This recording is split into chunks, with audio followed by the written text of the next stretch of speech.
and we are a go. So, thank you for coming and watching this video, or if you're part of the live stream, thank you for coming. I really do appreciate it. Today, we're actually going to be continuing our prototyping. In the last episode, we pretty much prototyped this little, kind of a block out, but it's actually not a block out. And I'm going to go into why I've been calling it prototyping over block out. But, we've been prototyping the layout just to kind of run around it really quickly. And then today we're going to prototype just a little bit of art just to make sure that some things that I want to do are actually possible. So we're just going to go ahead and jump right into that. But as I'm getting that started, I actually wanted to say a little thing about why I've been calling this prototyping and not block out. The main reason is that to me a block out is meant as something that's supposed to be played or tested to make sure everything's working correctly, where this is more just something really sloppy to throw down so that I can just kind of quickly run around it, make sure anything major that stands out before I play the map gets recognized. So it's not supposed to be pretty or anything like that, whereas a block out, it should be functionally playable, so at least should be like smooth and get rid of all the nasty corners.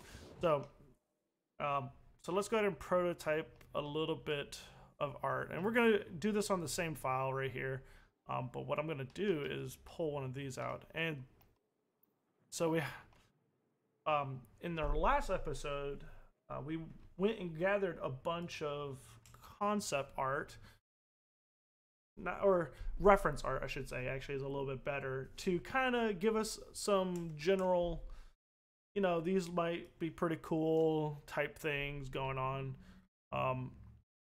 And here's a bunch of those photos. We'll start from here at the beginning. So we got a little courtyard with some water, maybe some little trees. A cool bridge that I want to find a way to incorporate into the map that isn't already into the map. I kind of want to try and do something like this, and it also has this cool little gate thing. I actually do not know what this is actually called, but and this is some more like mood setting kind of stuff. I like the cold atmosphere with the yellow lights to warm up different areas, kind of like attract the player's eyes. Also, it gives me some ideas on construction of, these little angled bases with the buildings on top of it. So a little bit of everything in this photo here. Another courtyard. This one this one has the water in the middle and just a bunch of stuff around it. One thing I kind of like about this is these little patios that that are like really close. But it gives me just something different to look at besides that other courtyard. This is just a bunch of assets that I found from one of the photos that we're coming into.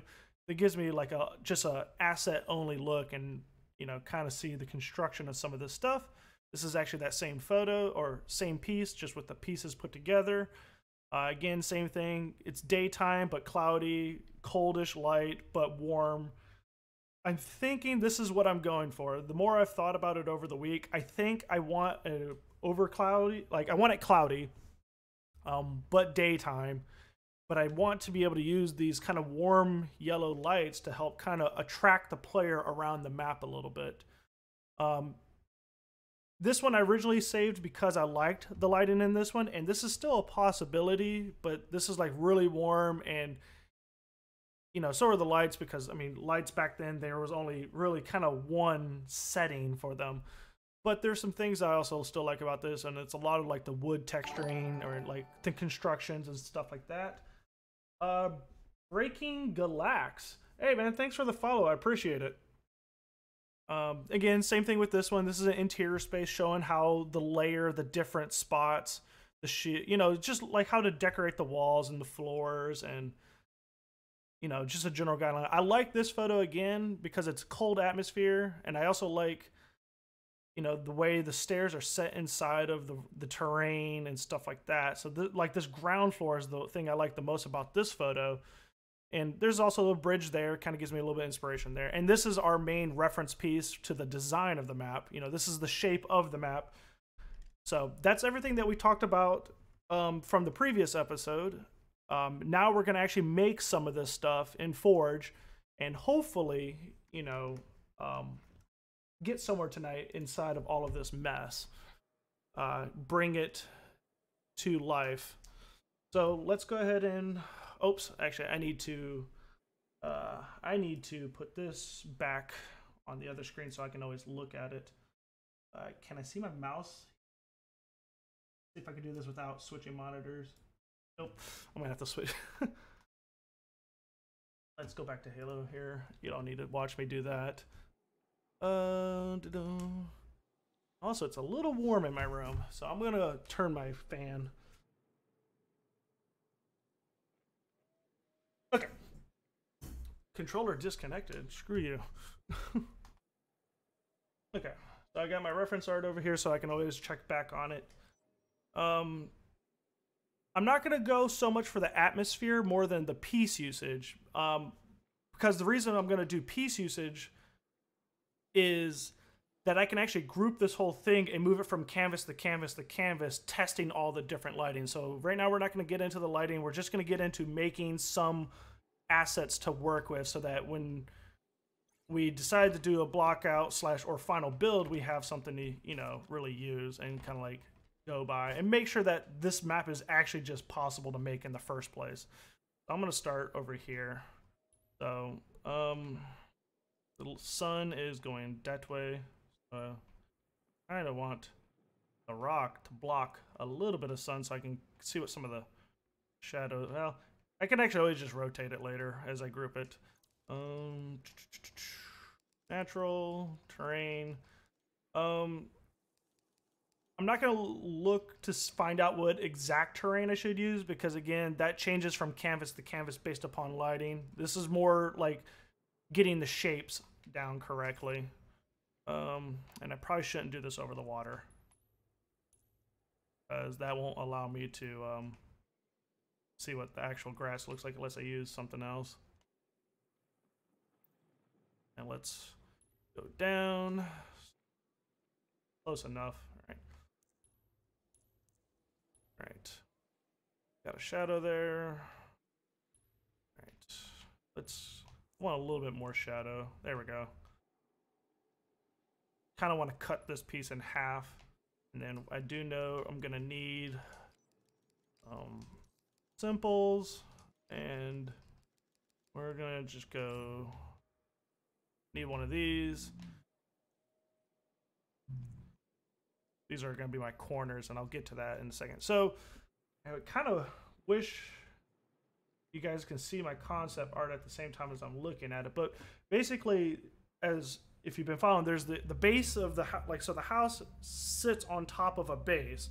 And almost in all Japanese architecture, that all the photos I can find, the physical house never sits actually on the ground. It's always on a base that's elevated above the ground. And the bases most of the time have these kind of angled walls kind of type thing going. So we're going to work on that piece first. Shouldn't be too difficult, but that's where we're going to start, is this base piece. Let's go 8. Yeah, let's start here. And we'll pull it out. Actually, let's just duplicate that and kind of interlock them together a little bit. So we're going to go with the base. We're going to make it quite big. So, and then we need more base around the side.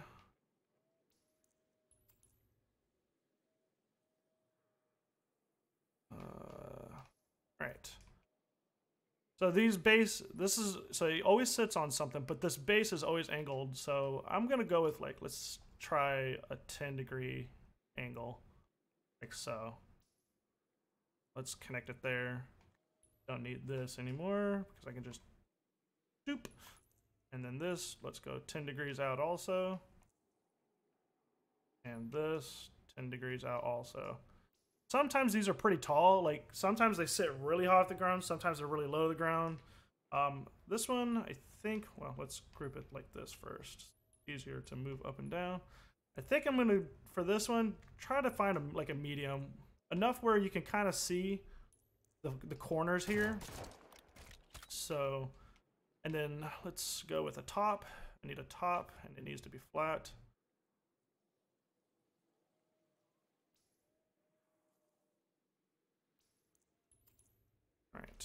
Boom.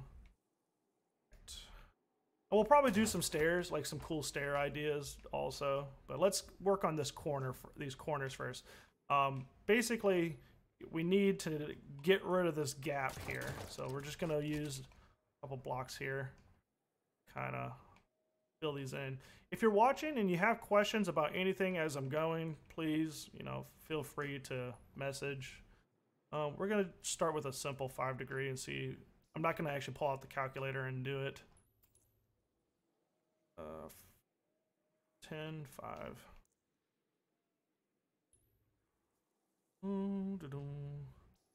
Alright, so they're close, so it's not 5. Definitely not gonna be 10, so it's 6, 7. I think I just did 7. And we're getting to this point where they don't want to snap together. 6, 7. There's probably pieces I could use that would do this, but I want to make sure that the textures between the different pieces, relatively speaking, stay the same. Oh, don't. Not there. There we go. It's funny because like something like this is like super easy to do in like normal 3D editing and stuff like that, but like you come to Forge and just like, what the heck? It seems like it's gonna be about 9 degrees. Oops, where's my, there we go.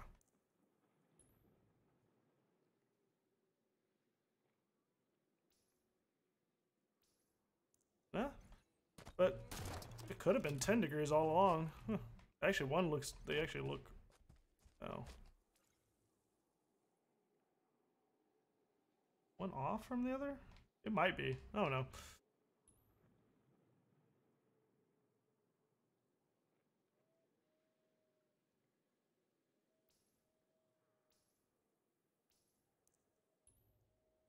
I think this is the winning angle.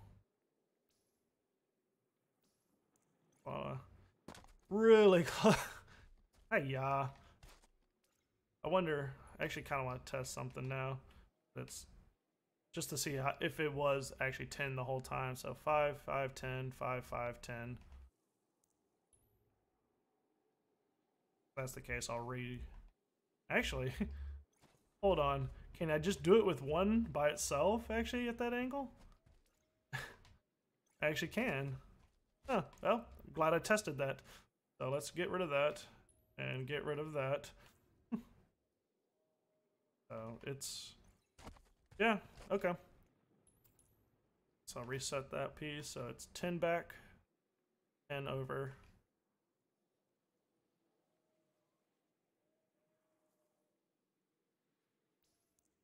Cool. All right, so we got our corners in. Let's go ahead and let's do, these are the sides, so let's do a little bit, let's just do the obvious. Let's make it stone. I wish we can scale the stone, but we'll make it dirty, but not super dirty, maybe something along that line, just to add a little bit of flakes into it. The color definitely is not right. All right, let's go ahead and adjust the color real quick. Primary.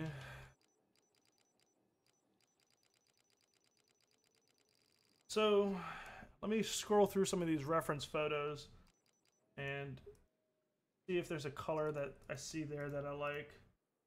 I mean, usually gray, a middle gray is kind of cool, but there's certain greens that could work out pretty well, like kind of like a dirty color. There's also some, I was about to say there's some yellows that that are actually not too terrible. They're not great, but they're not terrible. Yeah, shameful yellow is okay, but colors will also change mostly depending on your lighting too, so this is just to kind of get a rough idea. So we're just going to put it at like gray 50 or 40. We'll go gray 40. All right, so we got these cool little corners. Got a walking surface. Now, sometimes these walking surfaces, they have the same material or texture material as the side piece, but there's also times where sometimes there's like a wooden platform on it. So I wonder, for sake of like variety, that it might actually be better to make this like a wood texture. And if so, oops, why is it rotating on world? Thank you. Oh, I don't want to rotate on world. Rotation object. Okay. The anchor point is different on these.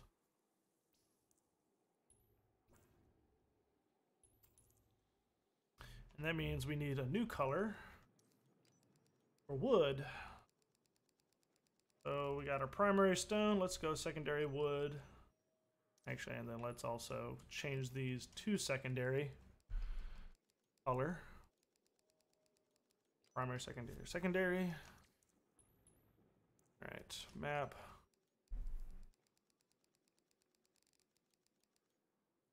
Let's go over to the browns or reds. Some dark reds have a lot of brown in it, and it could work pretty well. Like, wow, even gold is actually not the worst thing in the world, but definitely not what I'm going for.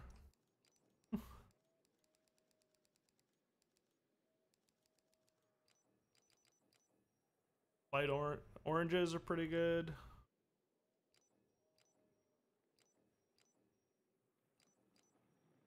Tan is actually not too terrible. It's like a part of me would want something of contrast, you know? And actually, I wonder if I should just do these as just like actual wood planks. Let's see what that looks like. We're gonna put that up there. This actually would be better if I'm gonna do it as the same texture as the stone, actually. So this will be if it's stone on stone, and if we have the let's actually put it below so it's not casting shadows. This is 32, 32, 64 primitives. Let's go detail 2x4x64.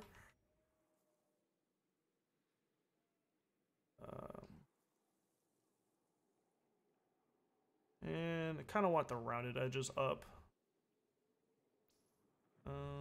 Maybe? For the... That's kind of an interesting choice. I can always flip them.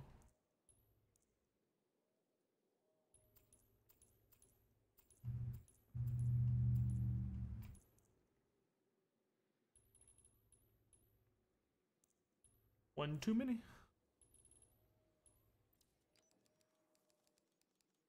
I can always flip these around if I need to, and wood doesn't have a lot of sheen to it, so we're gonna go down to 5. But stone, go up to 6 just to give it a little bit more wet look. Sorry, I was snuggling my cat, so I wasn't paying attention. Oh, you're good, man. Hey, I appreciate the follow though. I really do.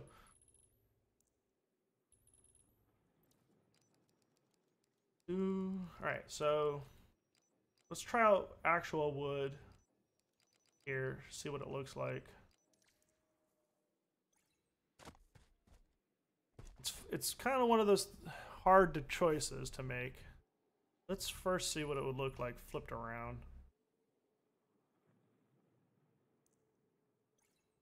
Actually, that might actually look a little bit better.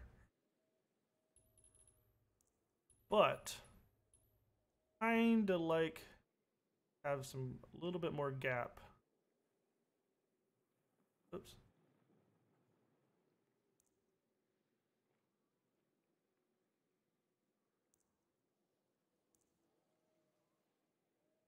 Kind of like, because that was one of the cool things about the curved edges is they had a little bit of gap to them.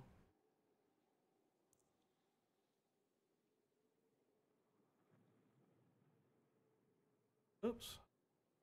Problem with trying to do these as eighths is it's really finicky. Okay, I actually think I like that more than the other side. Now, let's see. We want a little bit above. Yeah, that looks pretty good there. Okay. Now, one thing. So this is either going to be the option that we go with. Let's group that together. So this is if we feel like we have a little bit more budget to work with. We can go wood walkways on top of these stone platforms. If we don't have budget, we can go with cobblestone on top of cobblestone. Now I can obviously place a few things to make it a little bit more, you know, better looking one way or the other. But for now, I think I'm gonna try this and see what it comes out as. And what I'm gonna do is go ahead and put this a foot up. And with the wood platform, I kind of almost want to do wooden stairs too. So that's always a potential thing too. And one thing I would really like if this was wooden, for it to curve around, like for it to have a corner. So, but for now, let's not worry about that too much. Let's worry about the side of, let's worry about getting more objects down so we can tweak later. Let's do, so we've been doing this as a pretty small building, or we could only just have, actually, for now, for simplicity's sake, we could only just have the front porch. You know, just to kind of see what's going on.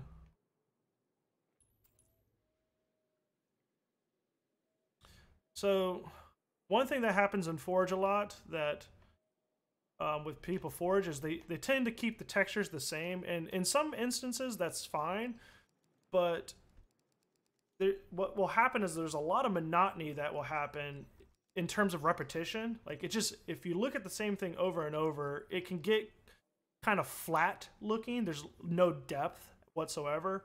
So we're going to change this to concrete just for the sake of adding some visual distinction between some things here.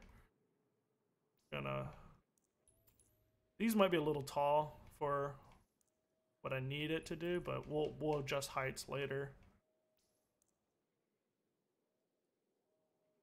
Kind of want to re-angle this whole thing so I can get some sun actually on the front face. So I'm going to do that real quick. Let's re-angle the whole thing here.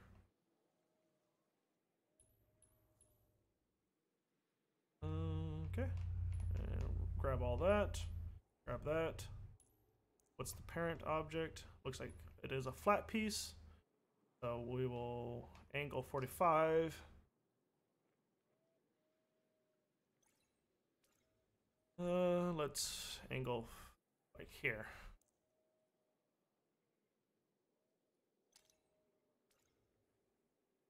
Yeah, I want a little bit of shadow actually. So let's go back to, whoops, hit the wrong button. And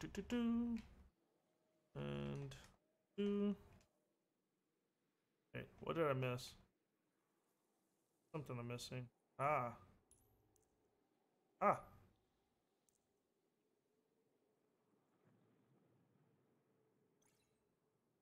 All right. This is a little better. It's a little bit lighter. It'll kind of help us see multiple side surfaces. So we have a fully lit side, a medium lit side, and a fully dark side. So we can kind of see what everything is doing. Oh, for now. Okay. I think we're gonna need another color for this also. Kind of, again, the breakup, like if this, like seeing all the same color will keep it very flat looking, like there's no depth or anything. So we're gonna definitely give that some different colors there. Let's go to map options. Let's see. So this is already 30, but let's change this around. And let's first off grab these.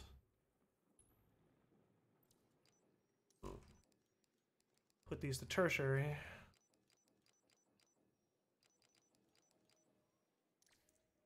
All right. So from a lot of my reference photos from earlier, let's take a look at some colors for concrete. They tend to use, oh, like there's this one building that's like red. If I was to do that, then I wouldn't do the wood.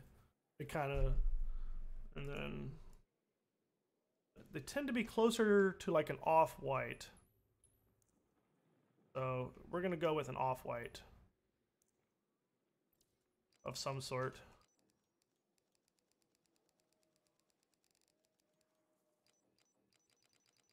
And usually that's like your tan colors.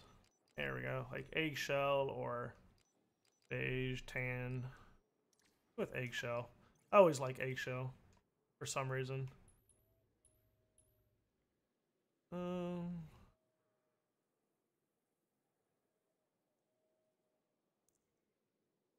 Alright, so got some walls, we got a base, it's angled, maybe a wood walkways will be cool. So on the houses themselves, I can see that there's usually a trim along the bottom wrapping around the bottom edge, and then obviously there's the crazy roofs that like jut out and over. So I actually already can think of a perfect piece for the jutting out over pieces. So let's go to, I think it's covers. No. Gosh, what I know what the piece is. I just gotta remember where it's at. Is it? Nope. God, what is it? Might have to pull up my old map to figure out what the name of this object is.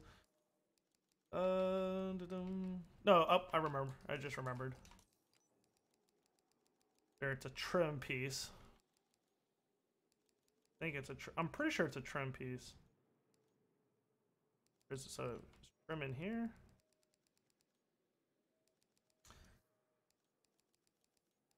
Structures. Oh, trims under accents, I think. Yeah, there we go. There they are. These pieces. There we go.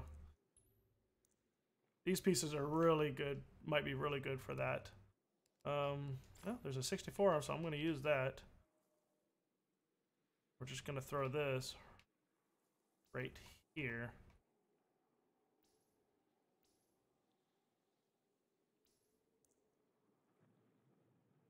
Okay. Let's throw a 32. We need a new color for these. Now, I don't think I'm going to set a reference color for these. So we'll just do that.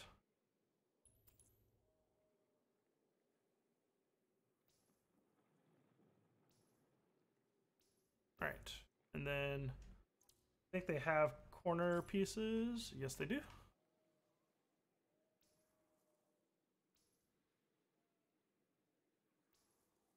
They don't line up with each other. Really? How do they not line up with each other? Oh, man. Is it because I have it angled differently? Alright, let's see. Squared. No. Or was it squared?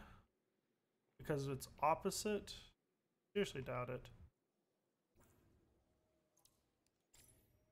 It has to be this piece. I might have to kind of like finagle these pieces in the correct spot, which kind of sucks. Okay, they stick out. I'm doing something different than what I did. I know I've done upside down one of these before. Just trying to remember how I did it. Oh, for memory's sake, do that. Do that. This is how they go, like so, right? Yeah. So I'm connecting it wrong. I think it's. If that's the case, then it needs to be this, right? Wait. What in the world? Okay. Alright. That's like that. This whole thing needs to rotate like that. So I was right. The face is like that. I know I've done this before. I'm trying to remember how I did this though.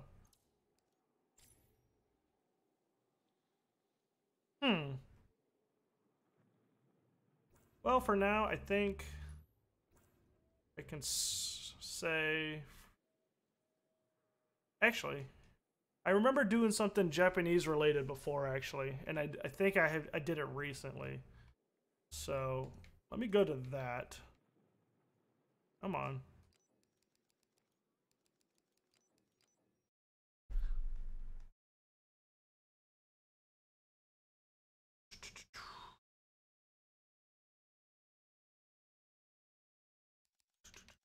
Files. Oh, all the matchmaking maps. Yay. J ideas. Yeah, so it was a while ago.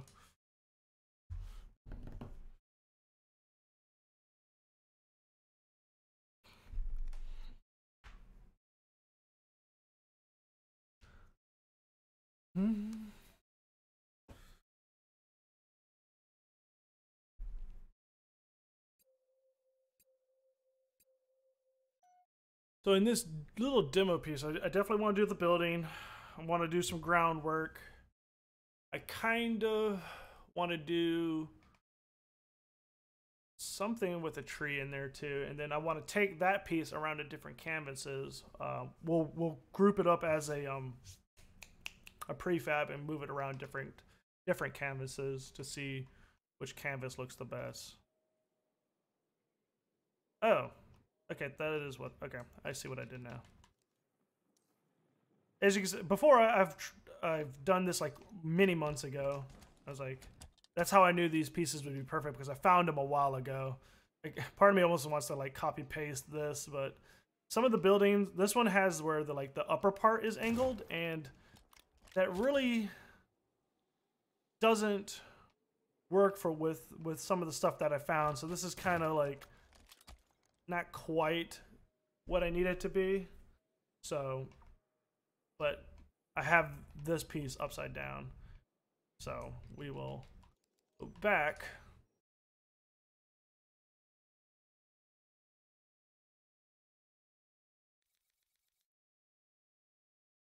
And I'm probably still going to do like a highly detailed roof. I like, well, it depends on if we can get on top of them or not, actually. That's what it really depends on. Files, switch prototype, play and forge.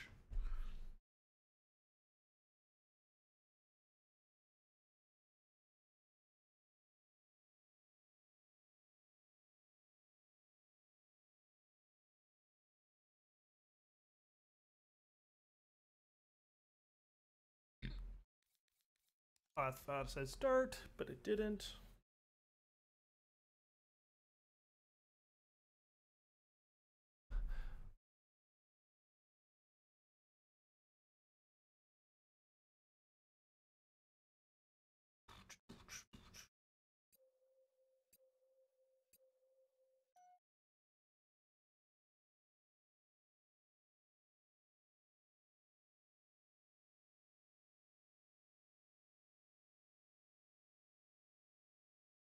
Sorry for the if you're watching this, I'm sorry that this particular episode is a little bit slower than my typical ones. Also, if you're watching this on YouTube, when it comes to like prototyping stuff, there's not much to talk about unless you have people to talk with or things that particularly pertain to that subject. So this one's gonna be a little bit quieter than my typical show episodes, but trust me, for some of the future stuff, I have some cool talking points coming up.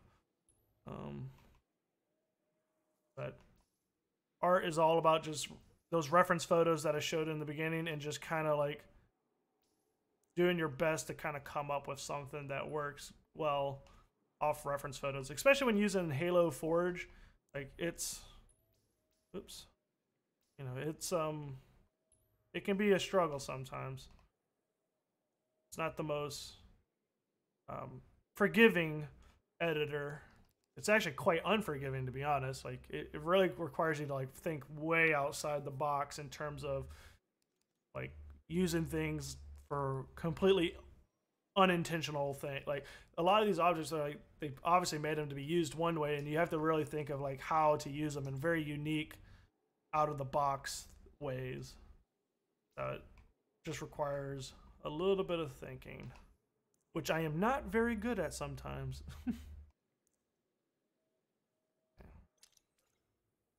So, what? That's a 32. That's a 32. Connected to the. All right. Is it okay if I only use props and detail items for maps? Depends on the map actually. So I think it's okay. Like I'm gonna end up using a lot myself probably in this, or not as much as like some other maps, but like it depends. So you want to use. I like using detailed objects for layers or like trims and stuff like that personally. But you can definitely do what you're talking about. The problem that you might run into is here. Let me spawn a detailed object. So let's go to. Well, let's just use this piece for example here. Like one thing that happens is if you use too many detailed objects, these things have a lot of polygons, and Halo Forge engine struggles with polygon counts once you get to a certain point. So I always say that if you can use simple primitives for something, definitely do it, and then use a few details as like layers on top of it. Or so like for an example would be, let's say something modern, and this is going to go off a little bit. Let's say something a little bit more modern where, let's say more towards like a sci-fi cyberpunk look. Let's just go for an example. So like, okay, I have a wall here. It's a pretty simple piece. I can use a bunch of detailed pieces to make it look good, or a few detail pieces. And let me give an example here. Structures, construction. Wait, no, it's props, construction. Let's go beams and girders 2 by. Let's use these for example. So like sometimes you can create these little kind of X pattern things, right? These are kind of common in stuff along this kind of art style, you know. So you can, I like to use detailed objects as like a layering effect to kind of give something a little bit of depth. That's a personal thing. Obviously there's no like real right or wrong answer, to be honest. But if you go too crazy on detailed objects, you can potentially run into like frame rate issues. Oops, what is this? Why is this? Oh, but like, if that makes any sense. So I say, you know, with Halo Forge, it's all about kind of like testing the grounds and like kind of seeing what works and what doesn't.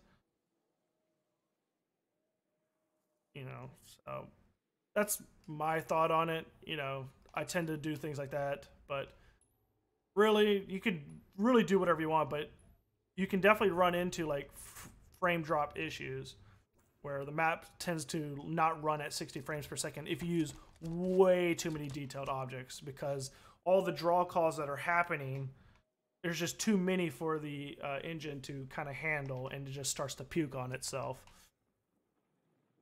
So yes and no.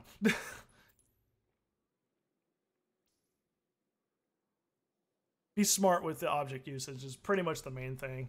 So, all right, so we got our little corner trim, and for this one, so I also want like a lower trim piece that goes around the bottom edge. Let's take a look.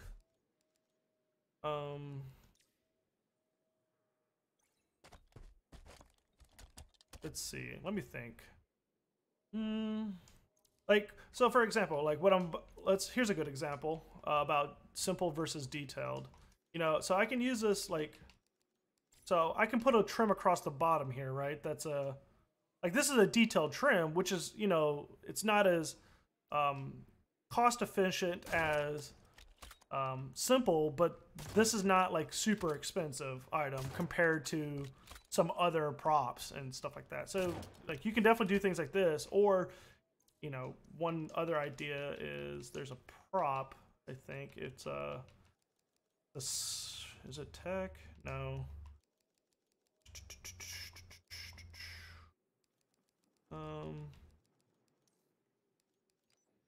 Where is it?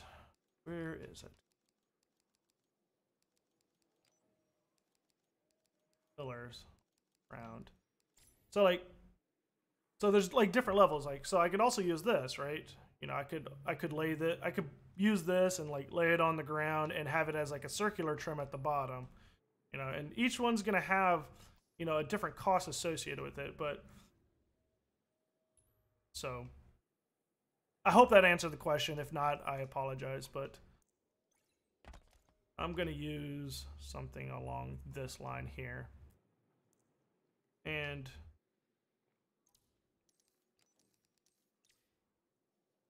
we're gonna make this the wood also.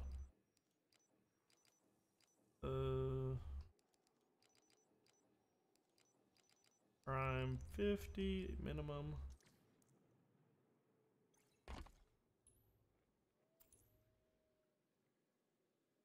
See, as I'm doing this like wood trim right here, a part of me now wants the concrete floor, but you know, we'll figure something out for sure. Primitives. Let's go simple. 8 by 8 by 32.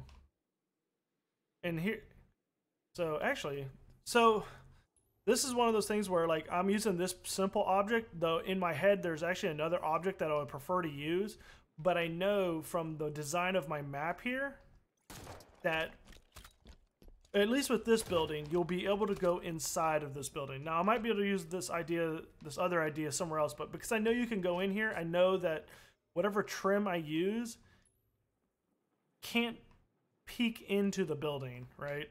It has to be kind of flat, so that got to keep that in mind here.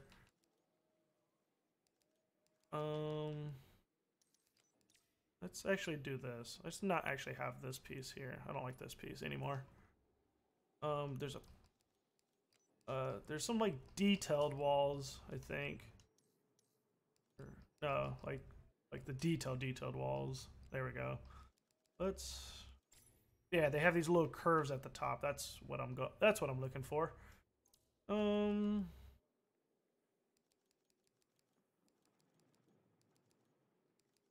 So they don't look like they ever go to 64 long with the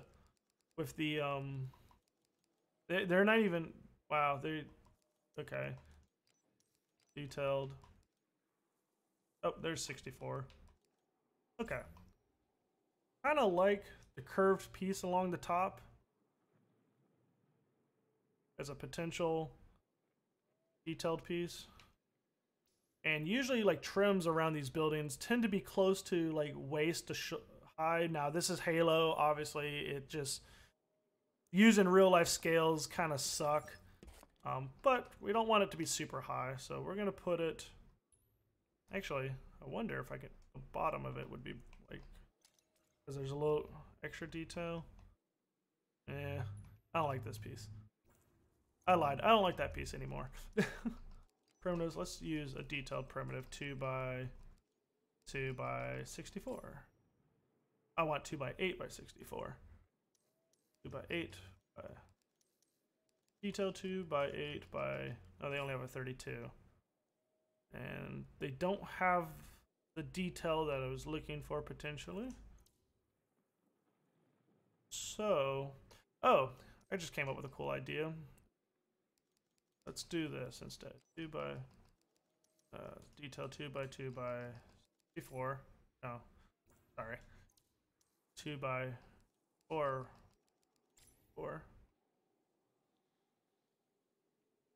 Actually, I could have just reduplicated it from the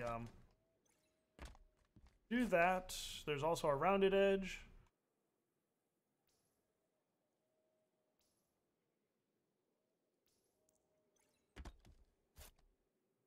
Question is, what type of color should we go for?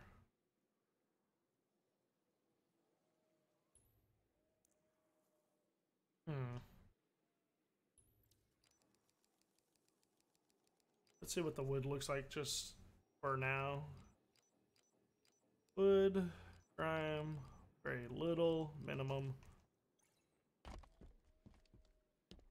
The curved edges actually make it seem pretty decent for like this, even though they're the same piece there.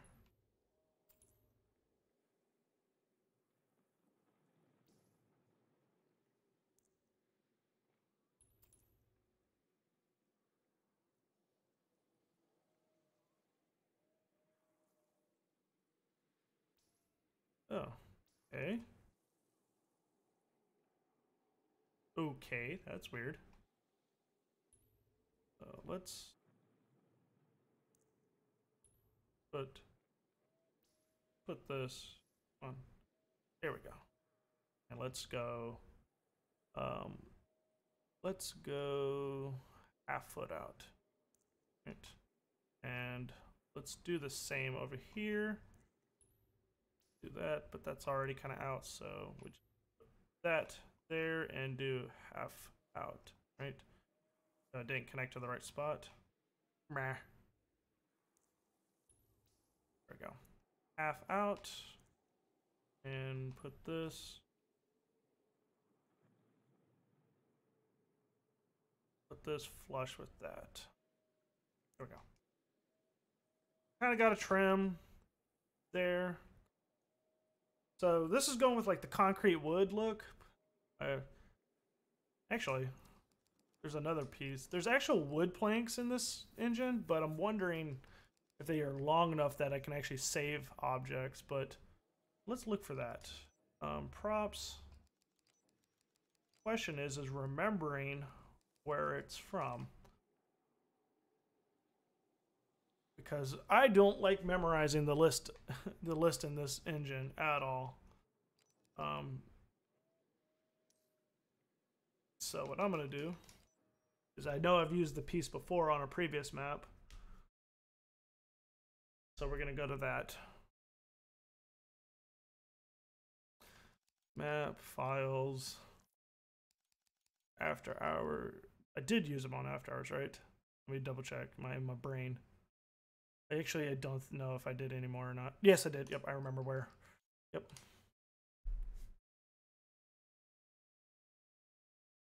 Oh, if you're still in here, Breaking Galaxy, here's a map that I did recently that has quite a lot of detailed objects, detailed items, but the base of the map is still in primitives to kind of keep the polygon count as low as I could for a map that's supposed to be somewhat detailed.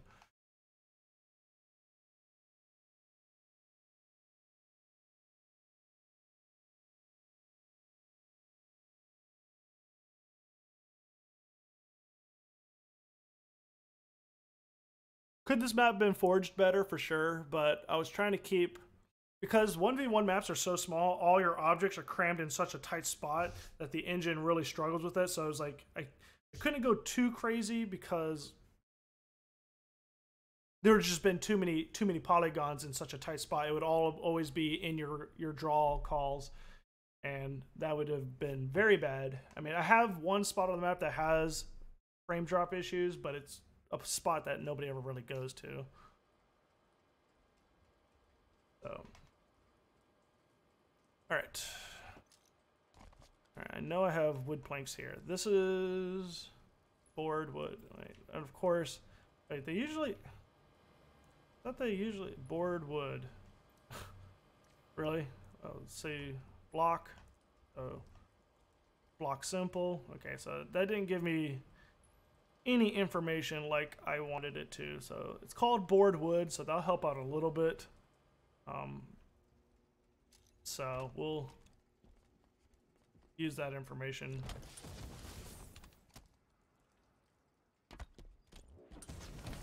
Board wood.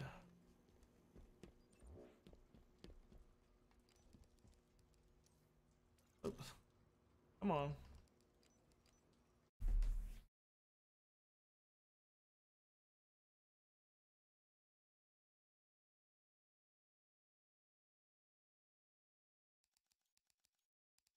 Back to files, prototype, play and forge.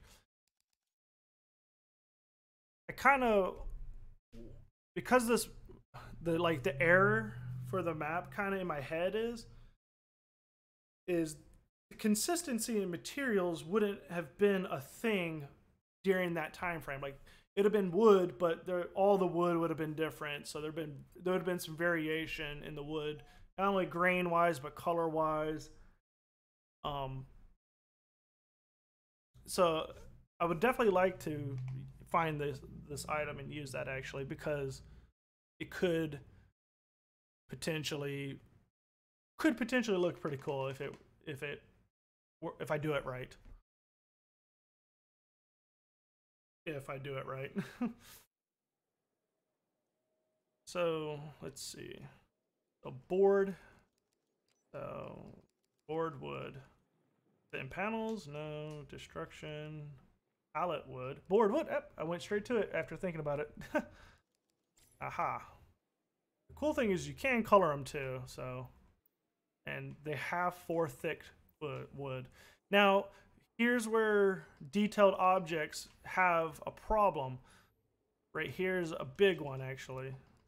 Props, panels, no. I was just in panel. It was signs, no. Toys. I just went. Did I go to it by accident? I did. Hiya. This is what happens when you don't forge as much as you should and you forget where stuff is at. Props. Panels, no. Destructible. There we go. Oh, are they destructible also? We're gonna have to test that. But they only come in these smaller sizes here, so you have to use a lot more of these in order to use them. So that's another thing that we got to keep in mind here. Now, oops, no, don't want that. How many of these would I have to actually use? I wonder. I wonder.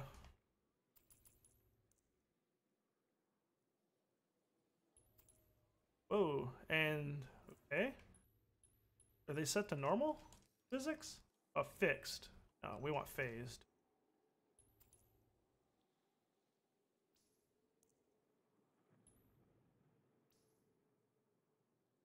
Yeah.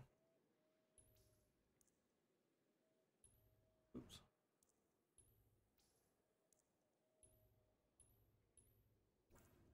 So let's grab that and duplicate. For some reason, these don't like to duplicate correctly.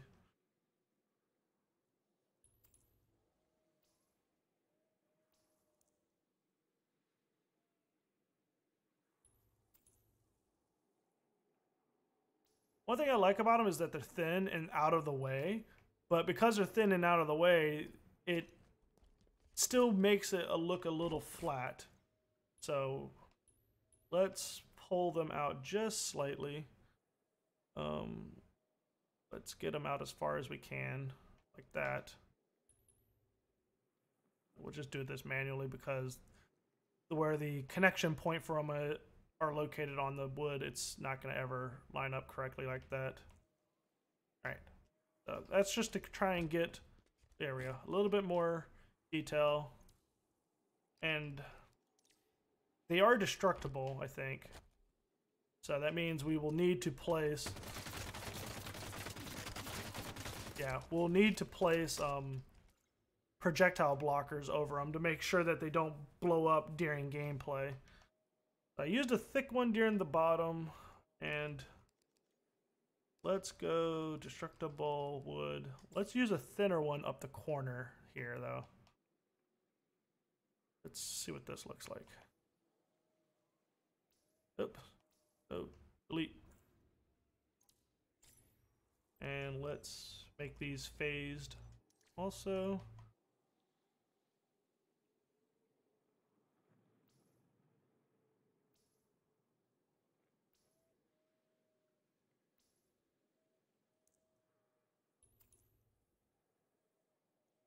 We'll do something like that. And get these a little bit closer to the actual building. Let's just barely have them going over, like yeah, something like that. And let's pull them out a little bit.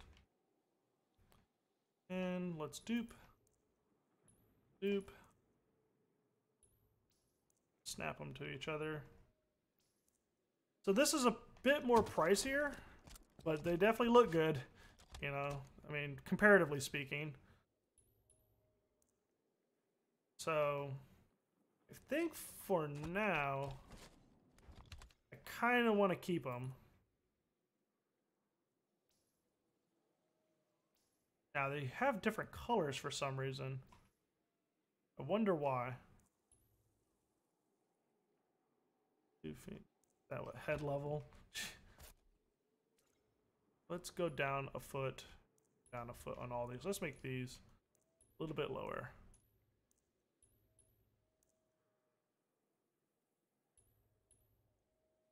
I actually kind of like that because it covers up the side there too. Right. And let's... Like, this is a lot more expensive, but it definitely looks a lot better already.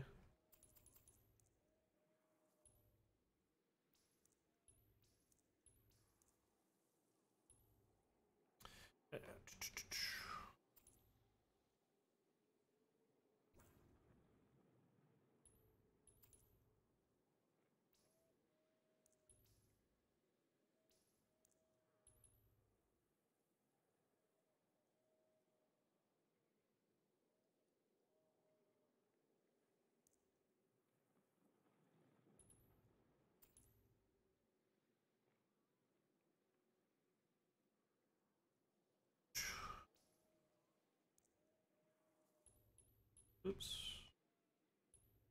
Go of that. Get rid of that and eyeball these in like so. Good enough. Okay. Kind of like the way that's heading. And then, so this is one of those things, like, as I'm doing this, I already know this is getting quite expensive for this game.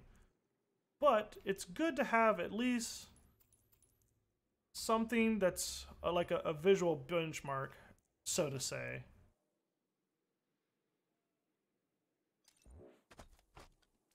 And actually, these are supposed to be... Actually, no, these can be over. And you know what? Just to add that teensy bit of extra detail, let's angle them.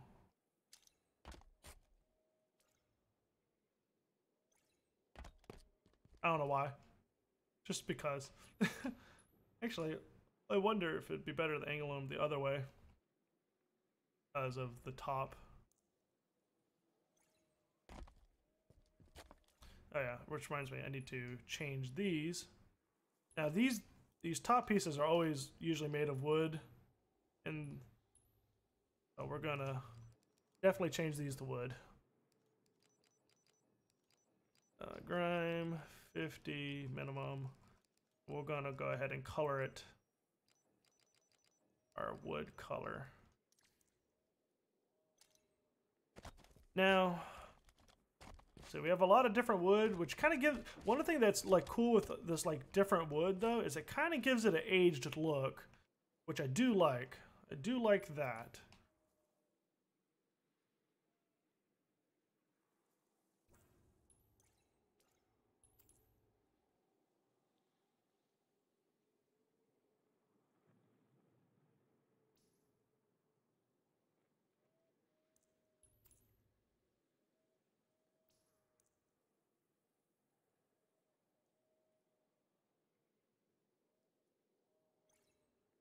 Let's see.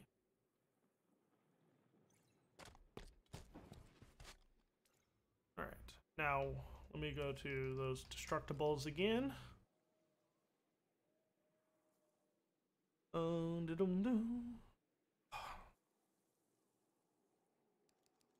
Props, destructibles, 2x8.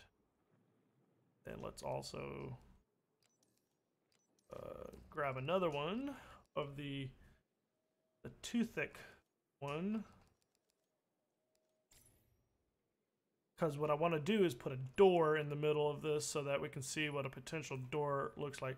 Basically, this particular prototype actually here is kind of... crap. I'm doing this building knowing that this building here in the middle is my most complicated building, right? Because it has an interior and an exterior. There's this one over here that's also interior, exterior, but they're both pretty much the same building, but one's just bigger than the other.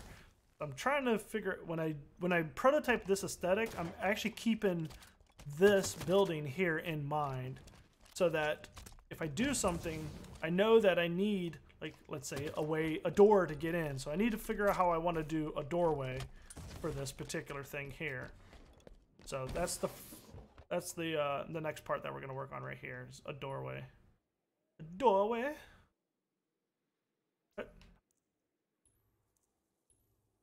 Now this doorway should be about 16 feet. You know, that's where we're going to start with. Oops.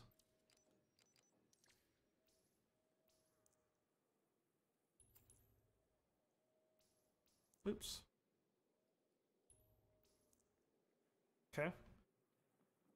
That means I know this object is no longer any good, and this one's no longer any good. Primitive, simple. What size are these? The 8 by 32 by 32. So I need 8 by 16 by 32. Simple, 8, 16, 32. My favorite block in the game. Primary. So concrete. Grime. 50 minimum. All right, sweet. Lines up perfectly. Let's go ahead and generate. All right.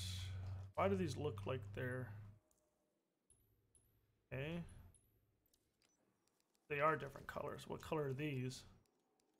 Oh, that's right. I made them different. Tertiary? Yes. Yes, I didn't want them to be the same as the base below. Okay. And then I need an overhang piece. So primitive, simple. Simple. 8 by 16 by 16. Go. This will be...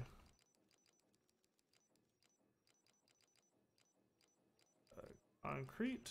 Grime. 50 minimum.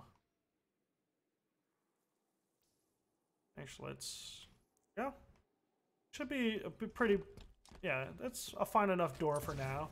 So now one thing actually that I brought up in the previous episode was how thick these walls were, and I actually have notes over here, I think. Let's see, center building, basement. Nope, I didn't actually write a note for it, so I need to write a note for it. 5 walls need to be thinner. So on my prototype, I noticed that when I'm inside here, I felt like the space was good. Like I felt like it wasn't large, it wasn't small. The inside space is exactly kind of what I wanted. But the outside, when you look at it like this, to me, it seemed too massive, right? So I probably should try and find some objects that I can use that are thinner. So, but the problem is with, like, I like using the simples here because, again, of that what I was talking about earlier, actually, about detailed objects. Like, because the main structure of the building is going to be so large, if I use too many detailed objects, you know, I'm just increasing my polygon count for the sake of, for no reason, pretty much, is pretty much what it is. So I need to find something smaller here. And actually, I think I've determined, or at least because this is only going to be an art piece for that, I'm going to keep this as the wood pieces. and then we'll go from there. I actually kind of want these to be as low as this here, so we will drop that a foot, and it's still, yep, still good there. I'll drop that a foot. All right, so now on to finding a better object. Primitives, let's try with simple. Let's see, there's no 32 for the simples. Like, there's no 4 thick 32s. They're all 16. So I would have to use a lot of these in order to do that. Or let's see if there's anything in the detailed that is not too crazy. So 4, 32, 32. Actually, this is actually not a too bad piece. The rounded corners are actually going to be hidden behind all this trim that I have. So this actually could work out pretty well, because even these little lines here, once you make them all the same color and the same metallicness, they actually kind of disappear. So this for sure could be used. Let's go ahead. And I don't think this detailed object is that much heavier. Like, for example speaking, let's do a test. So where's my light map at? Okay, 1, 2, 3, 4. Oops. Get it to 15. Oh, there it goes. So, oh, if you're wondering what the test I'm doing right now is, if you look at my light map, I'm getting it to 15%, right?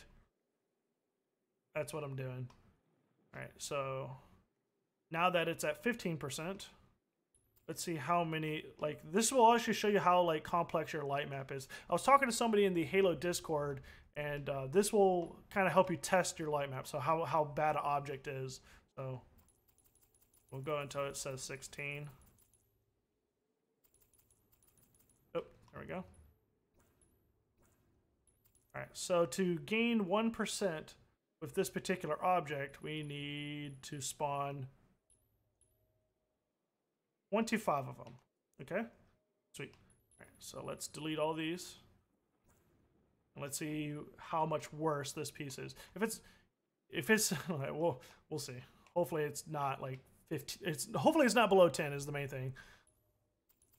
Oh yeah, it's bad. Like, what was it? 15%? Oh, 2, 3. So 3 versus 25 is the difference on the complexity of the light map for these objects. So, like, this is why I was saying earlier that, like, going back to that one question, like, if you can use a simple, use it. It's going to help out your performance a lot. If you can't, then don't. But if you can, do so. This building here is one of those things. If we go back to the layout prototype, if I want to shrink the look of this building here without shrinking the inside, I'm going to have to either use a lot of simples. I'm either going to have to use a lot of simples, which eats up my budget, like my object budget, or use a fewer detailed objects, which eats up potential light map and, like, potential frame rate issues earlier. But also multiple objects also can cause frame rate. So it's a delicate balance that is about as no fun as it possibly can get. And I just realized that even though this object's fine on this side, this object's going to be seen from both sides. So it's going to end up looking like this in the end. You're going to see these pieces here, like that, on the inside also. So let's see.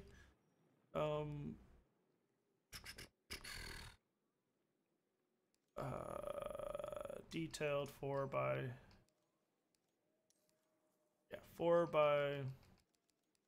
32.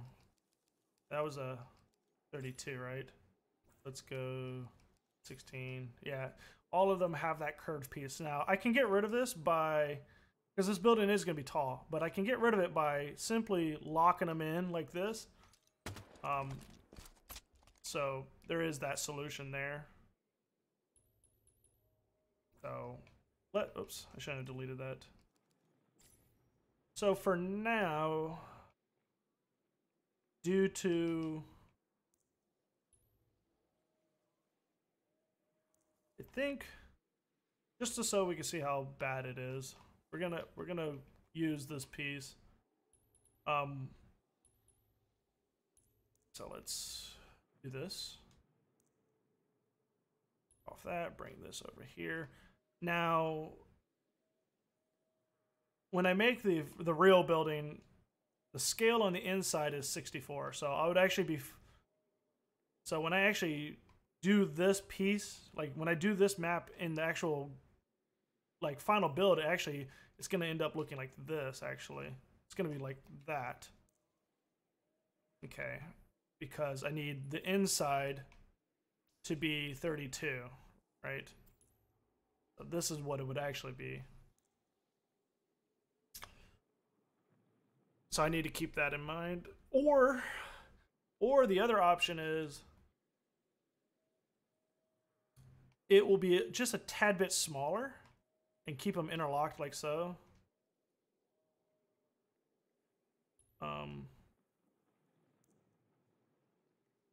This is the other option here.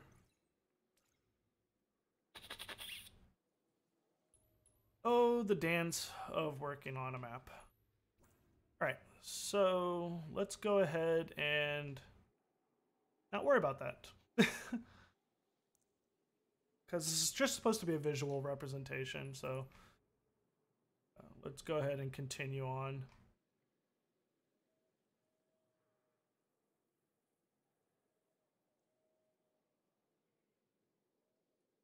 Let's keep on keeping on.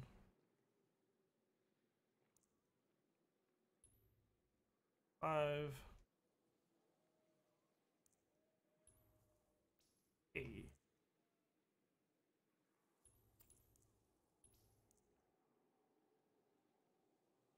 All right. So the question now comes down, do I want to continue to use these wood pieces even for the doorway? Actually, no, I need to make these thinner because what I use to wrap around the corner is actually pretty important. So let's actually take this piece and bring it back up again. Spawn one of these. And begin the headache. Alright, so objects, tertiary, make them all the same here. Concrete, grime, 50 minimum.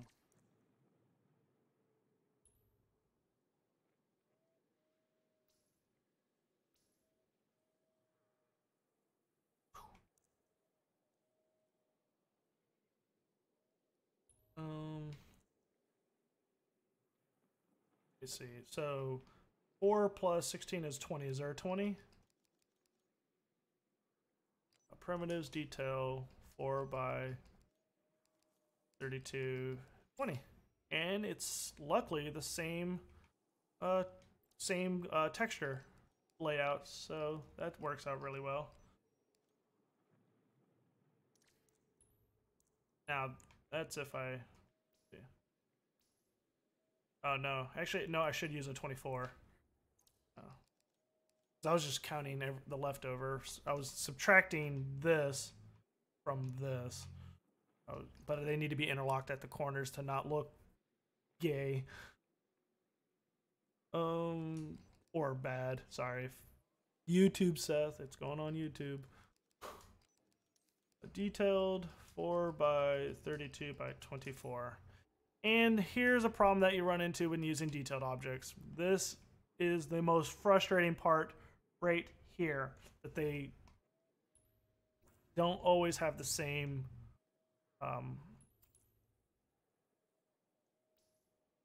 they don't always have the same texture layout and all that, the same detail. So we're going to have to use a lot of primitives, which, as we saw earlier, that really messes up the light map a lot. So 4 by, say, 32. I can use this, and then I need 4 more feet, right? So with 4 more feet, let's see, 4 by 32 by 4, I'm gonna end up with that little thing. Or actually, I might actually be able to get by with this. Actually, I just realized something. Oh wait, no, never mind. I just remember, yeah. So let's go ahead and get these in place so that they're thin enough. So depending on what type of trim I do around the door, I might not have to worry about the gap there. I would have to use these though, and I was actually thinking about not using these because, again, more objects, all, you know, the typical Forge stuff. But let's take a look. Let's see how it looks when it's in place.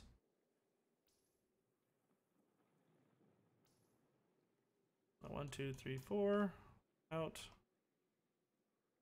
Let's see. All right, so let's get rid of these.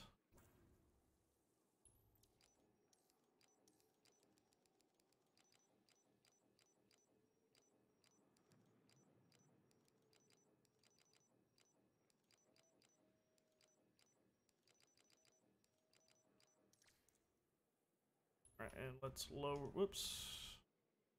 Oh, screwed that up. Pretty bad. I'll fix it. So those come down onto the corners like so. These are just supposed to sit flat. Kind of like so. So here's the problem with that though. Now I am left with this. And I would have to use another object like to clean this up. Or actually, let's move this a foot this way and move this a foot that way because it's behind here. Do I still... It's not as big as a problem right now, so that's good. And then I actually still need to interlock this a little bit more. Alright, that might actually work out. That's if I use these pieces here.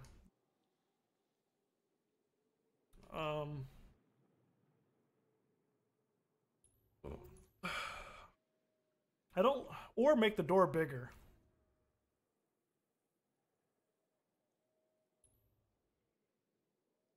But I have this overhang here. But I could make the door bigger. You know. There is that option. Because what I would like to use is these pieces instead. I don't want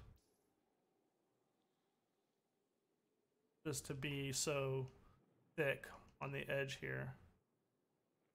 I only want the thicker pieces at the bottom and the top, personally. So...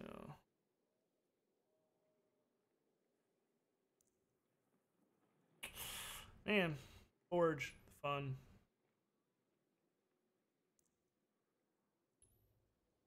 And people ask me why I don't like forging sometimes.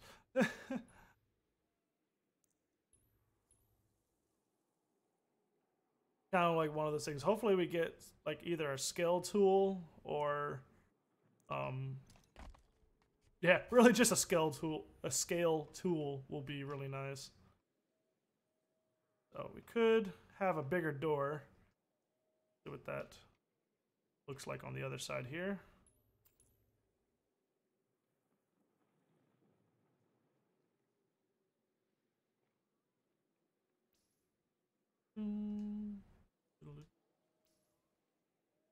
Diddly-doo-doo-diddly-doo.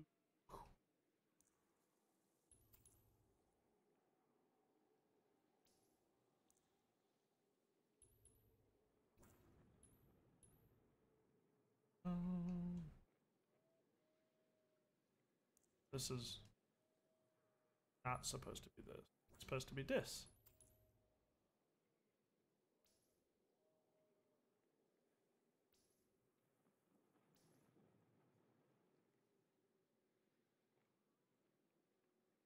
It's supposed to be a foot away. Foot away. This gets duplicated here. These get slid in. So I have them Z fighting downward. Yay, my door! It's so massive. I know that's gonna be too thick. So primitives detailed 4 by 16 by. Now let's see what the 20 looks like if it fits. I would like there not to be any. Oh, it's a 24. Oh, I love it. I love it. Love it so much. They're different pieces.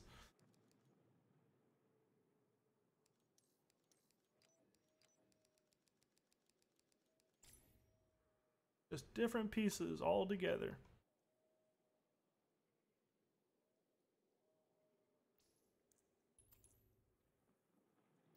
Generally don't want these to be interlocked with each other too much. I like them to fit. But that's like a personal thing. I like things to fit cleanly.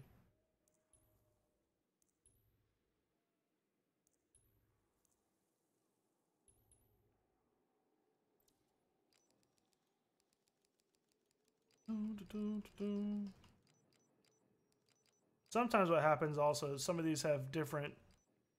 Yeah, you see. Ah! No! No! They have different overlay and texture patterns.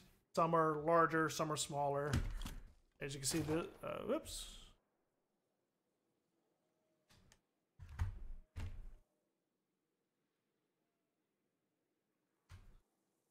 You can see some of the texture on the smaller piece is larger, but the texture on the bigger piece is smaller, which makes no sense whatsoever. That's a no-go. Now, I guess one thing I could do is hide a big portion of this piece.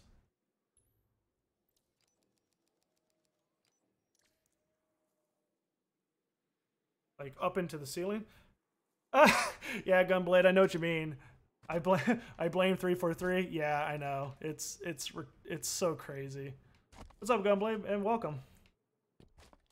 Because I know I have this piece up here, I can hide, you know, a good portion of it.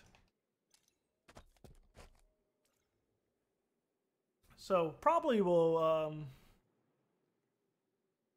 because I need these walls to be thin, and I can't use. There's no good simple object.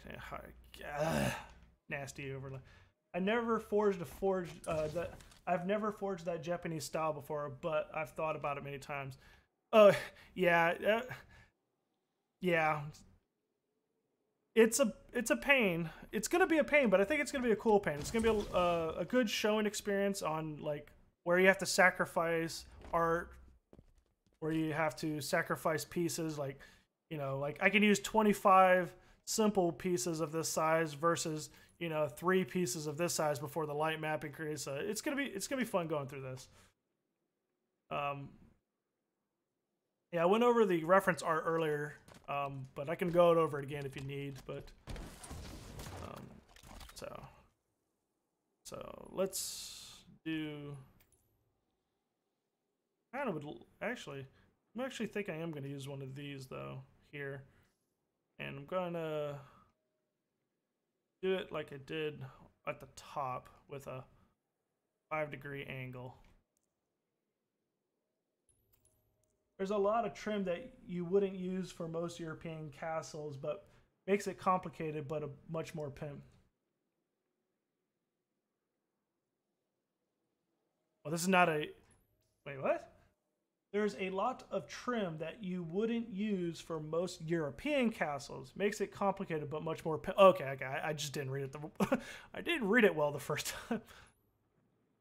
Yeah, it'll be fun for sure. You know, it's a little bit different. I get to experiment a little bit more. And right now I'm using like the actual wood planks, which sucks because I'm gonna have to put projectile blockers over it because they break. So this is like the max expensive version of this. Like, but I'd rather do this, or I'd rather give this a whirl, you know, than not. Let's pull this out a half foot. I want a little bit of overhang.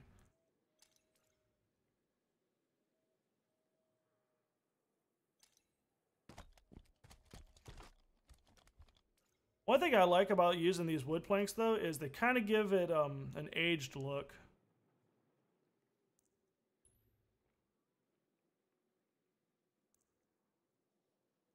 I noticed that there was repeating textures. There we go.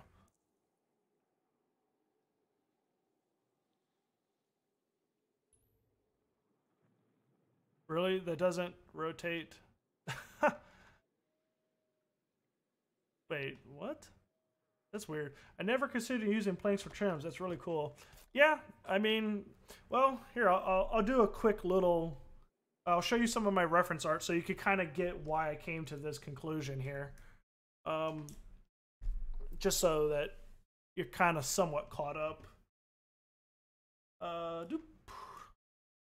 So, if you look like on the... let me blow it up to full size. Oops. Okay. So like these buildings usually have these like thinner wood planks. Also here, I kind of have a bunch of thinner wood planks. This is all wood, so it's kind of like whatever. But this one doesn't have it. It's actually just corroded concrete, which I really like. But I like the red, but I would have to get rid of the wood platforms. Like I would have to keep it as concrete platforms. So yeah, here's the main photo. Actually, if you like, look here. They actually have wood on wood. I'm using concrete on wood just to save on budget. But oops, let me actually move this to the other screen again. Oop. I saw your reference in the last stream, looking good and Neo it. Oh, thanks, Gunblade. Hey, Alice. Makes me sad, but it looks cool. You know, it's funny. I was like, you know, it's like some people. I knew somebody would mention it. It's like, oh, that's so horrible. You're killing. It's like you're the bad guy trying to do damage to the good guy. But remember, the good guy wins here. It's a message. Keep persevering. You will overcome bad odds. So,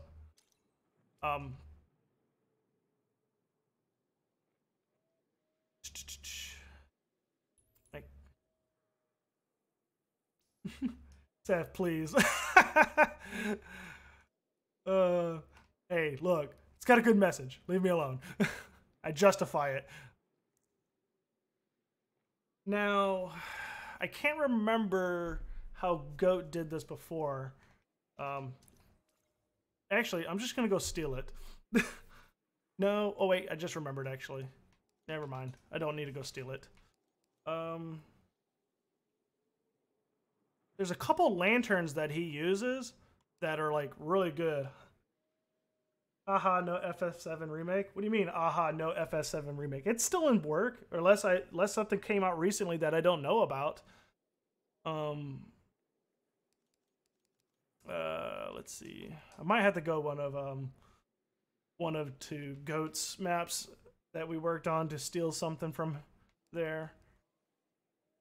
Yeah, I don't feel like reforging it. Let's go and find the correct map and steal some. Shit. I don't think I saved. I don't think I saved.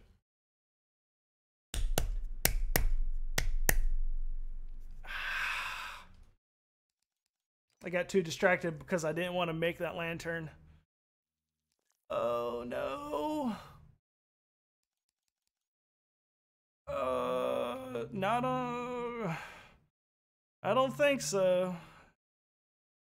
Is it moon dance or chasing? It's probably both, to be honest. We'll find out. We'll find out if how badly I screwed up. I'm gonna grab this object first if it's on this map. Actually, no, they're probably on Spellbound. Actually, I could probably just go to Spellbound. Yeah, rip me. Yeah, get some F's in chats. Get some F's in chat. That's for sure. Oh man, that happens sometimes. I probably pressed the back button before leaving, and I just don't remember doing it. Forging before recovery was added hurt because disconnects. Yeah. Yeah, that was real. Yeah, I remember losing a lot of good stuff before.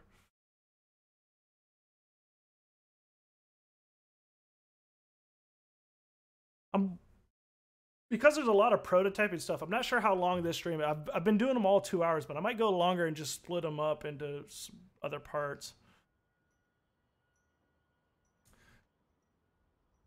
Oof. I don't know why I generated. It's just natural habit, I guess. I'm just looking for the lanterns. Nope, not those. No. No. Really? Not a lantern on this map? You gotta be kidding me, right?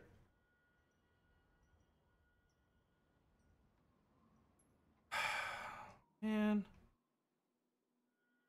Yeah. Alright. Well. And unfortunately, Goat doesn't keep his prefabs public, so you either have to have it or not have it.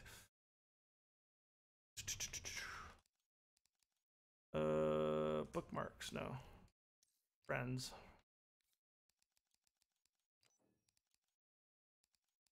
Files.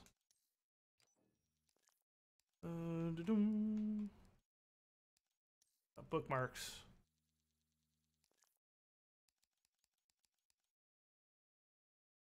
Wait, it's I forgot he was doing that weird thing.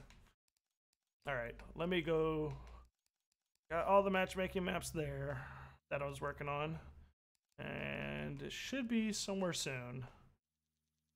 ATT, ETT, no. TDF, no. Spellbound Frames 2018B. I'm gonna say Spellbound Frames was the last one I worked on. Playing Forge. This variant most people haven't seen. This was us trying to get rid of a lot of the frame drops so that we could have got this into the matchmaking playlist or the community doubles.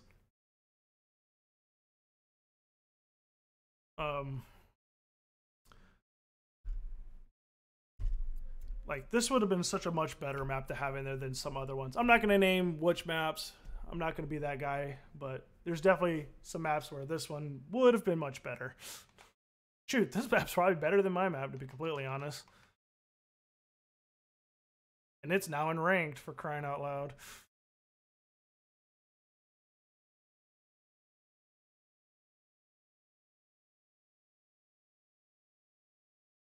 I'm so afraid to reload up that file and know that there's probably not any.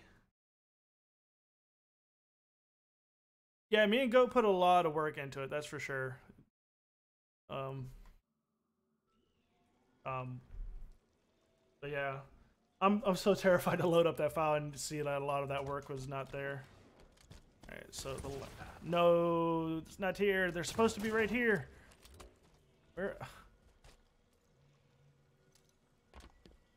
Okay, these are the little hanging lights. Okay, it has to be on the original. All right, you know what the first thing I'm gonna do before I leave this canvas? I believe this. It's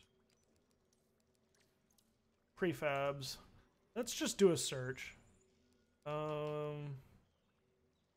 Search. Custom search. Search. I'm pretty sure somebody did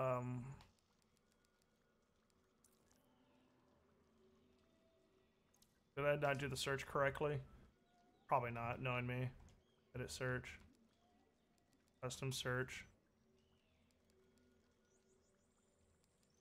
Lantern. Really? Wait, hold on. Player owned, bookmarked, player owned, no. Right.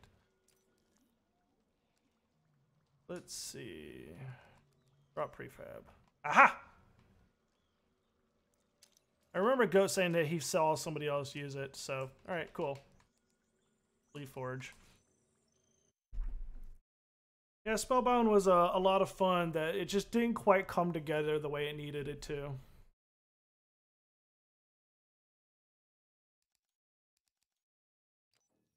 Alright. Oh god. Please, please accidentally have hit the back button to save this.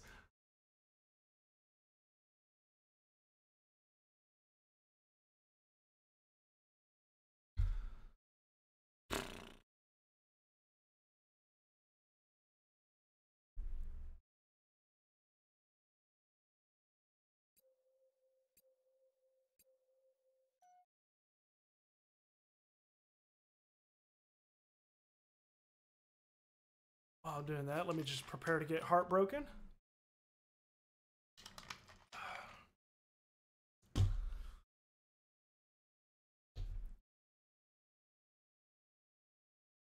Please, please, please.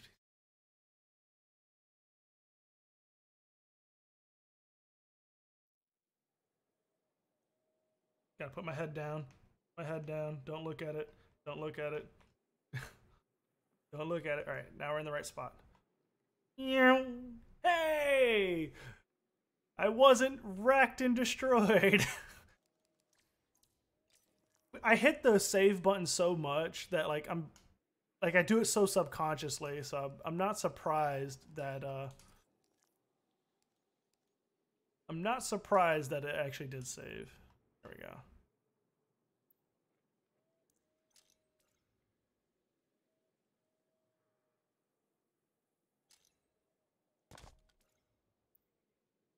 All right, so let's rotate, square it up to the middle, down a foot, out a foot. Open there, add that fire effects that don't hurt.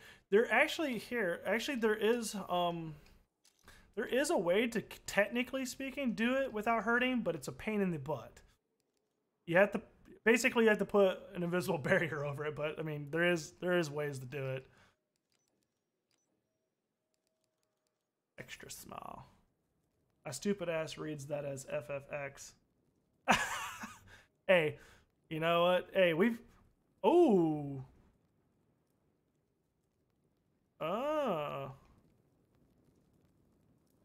That was interesting because it's damage until I put the projectile blocker over everything. It it does that. Spawning, respawn, death deletion.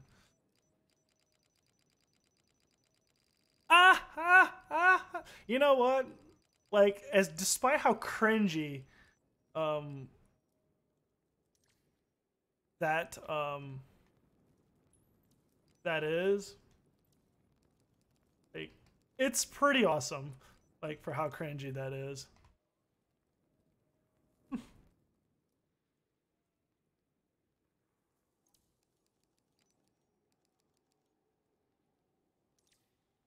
Alright, so I won't be able to do fire. Wait, why do they not respawn? Death deletion, respawn timer 5. Okay, one of them did. Select all. It'll come back eventually.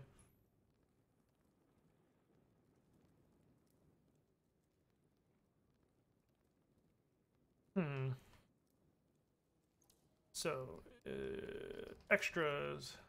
And this is why this is expensive, because like I need to put projectile blockers over this crap.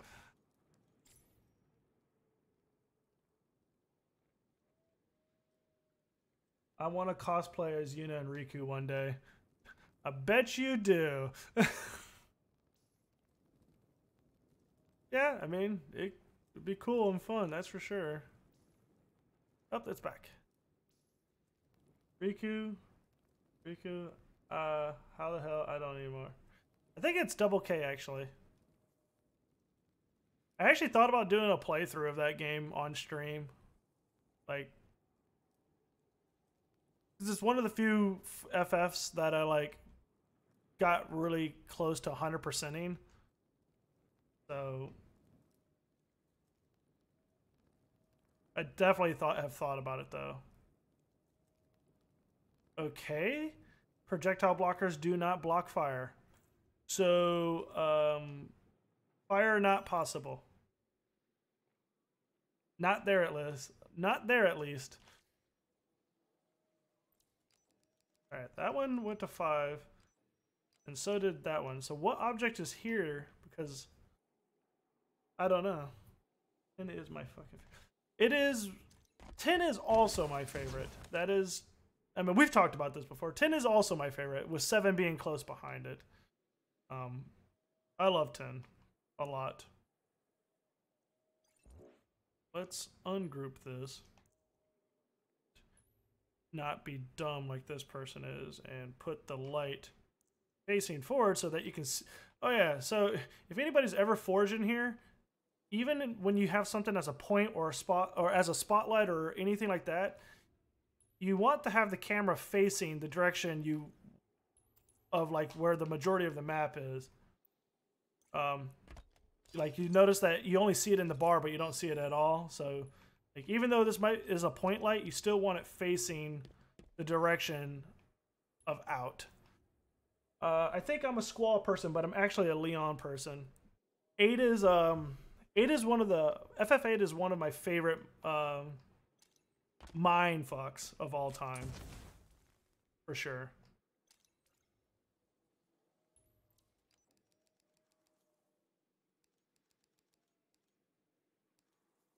Oh, it says a spotlight. No, I want it as a point light, boy.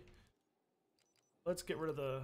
Actually, let's keep the length 25. I said I wasn't going to do lighting, but we're just going to tweak this a little bit.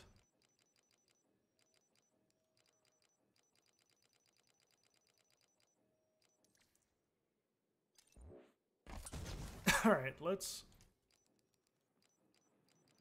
Excuse me.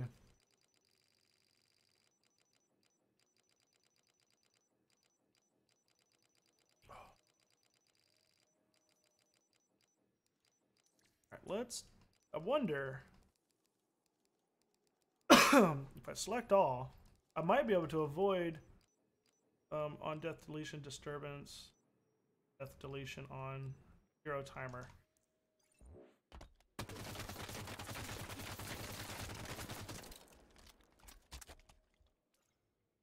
Oh!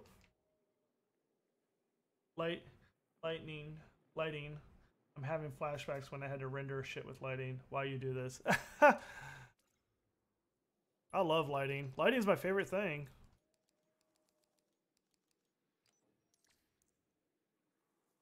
I can't remember. Is there a way to force spawn in this Halo? I can't remember. I don't think there is. Except for saving and reloading.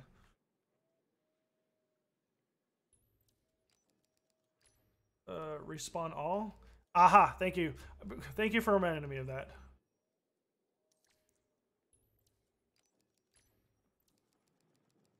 I think Matt's in the next room singing.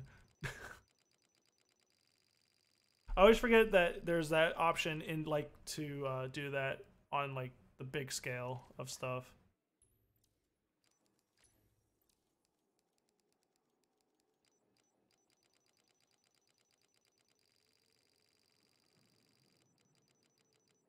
I would prefer this stuff not to destroy, but I'm gonna definitely put it to 1.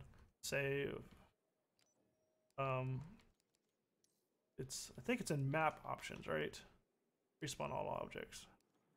I hate warnings, so let me save. Warnings scare me, so I'm saving. Map options, respawn all objects. Okay.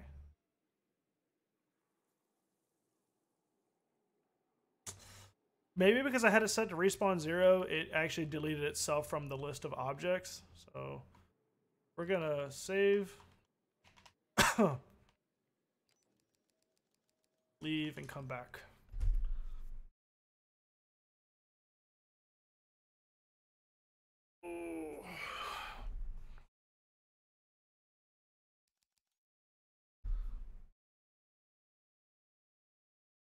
I can't use fire, which sucks, but that's okay. I still might have to put a projectile barrier over the entire building, which will absolutely... If I use those pieces, I'm going to have to put a projectile barrier over the entire building if I use those pieces in the end.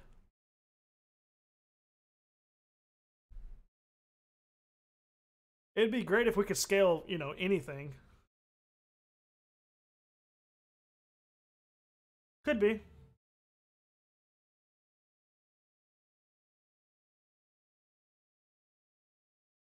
And Halo just froze.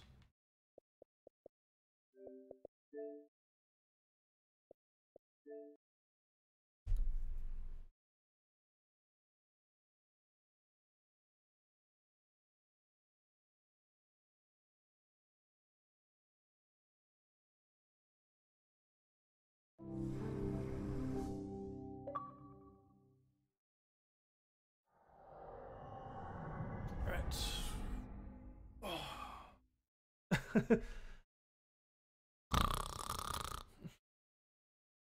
Damn you, Halo. Yeah. I was setting up a Unreal project earlier last night, last night, and I kept crashing it because I was doing something that I know not to do, but I was hoping that I could get it done anyway. But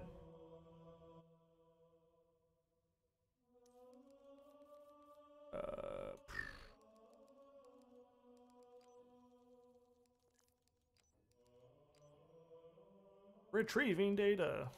I don't care. Okay.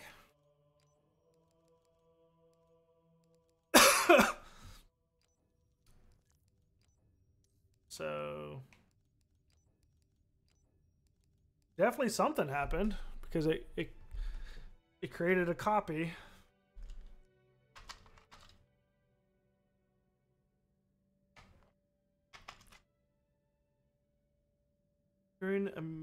What music? Oh, the Halo. Oh, I don't have my headset on. Okay.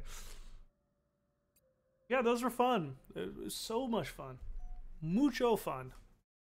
Now all we're doing is just playing Apex Legends. Actually, I've been playing a little bit of Halo again because of the new ranked playlist, because of, you know, the fact that I made a ranked playlist in Halo, so I was quite happy.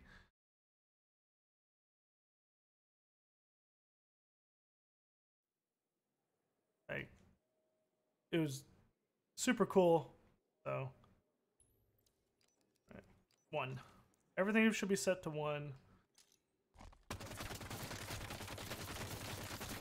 Breaks. Respawns. All right. At least we got that to this point.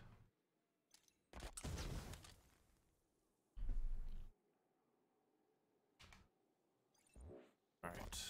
So, got a little lantern thing. I think this is a pretty good spot on the building. Let's work on the roof. Now, on a different file, I worked on. What in the world?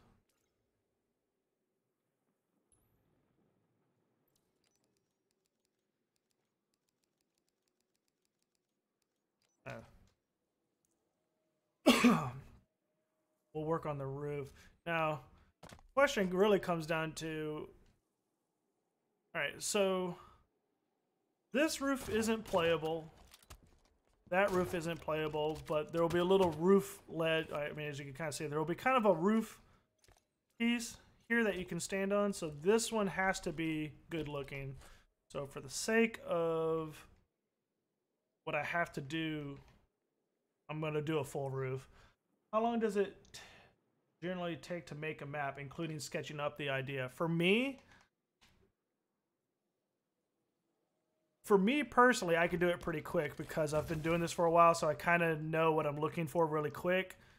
If you're newer, I mean, if you just skip straight to Forge and just kind of go, you can do it in a week for sure. It also just depends on how many days of the week you're gonna spend on it. But if you want to like actually try and do the whole thing a month or longer, you know, like it just depends on like what your goal is, and what you're trying to accomplish.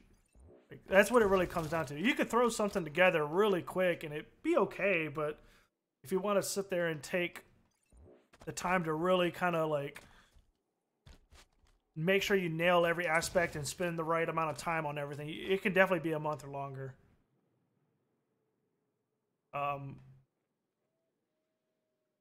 I generally like, I mean, I got made fun of this a lot because all I did was a lot of contest maps, and I only started the maps when the contest was announced, and I did them all mostly in about a month. So I would say a month or longer, depending on what your goals are.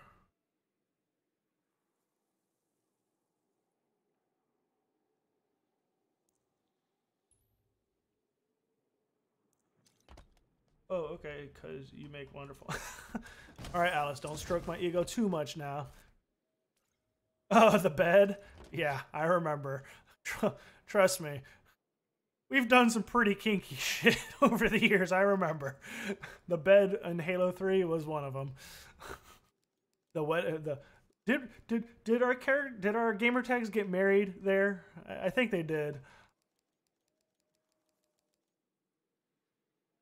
Let's see. I want a 4x2 by. Oh.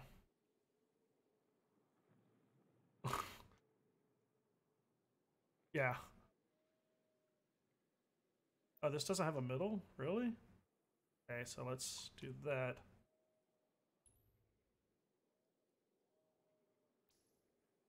I don't want to know what happened. I mean, it was PG for the most part.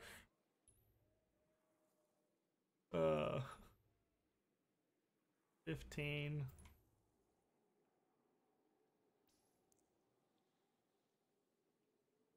What did I? Okay, how did I do this again? All right, middle to the corner, 2 feet over, 2 feet forward, down, up. No, 4 feet forward and up. Okay. It's okay. I never got my chandelier, I think. Yes, we did. I did make it. It just wasn't, it was Halo 3. It wasn't pretty. Okay. You definitely got it.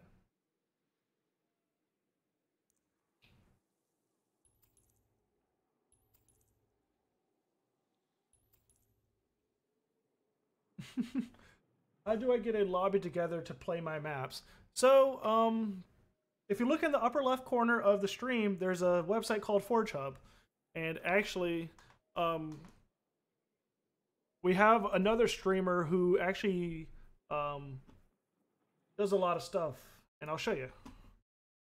He's actually about to start up. He was homeless for a little bit, or he was moving and he had a lot of stuff to take care of, but now he's going to be back on the grind. So go to forgehub.com, go to Forge Hub forums, go to Halo Forge discussion, and there's this guy called Max Extra Forge Fridays.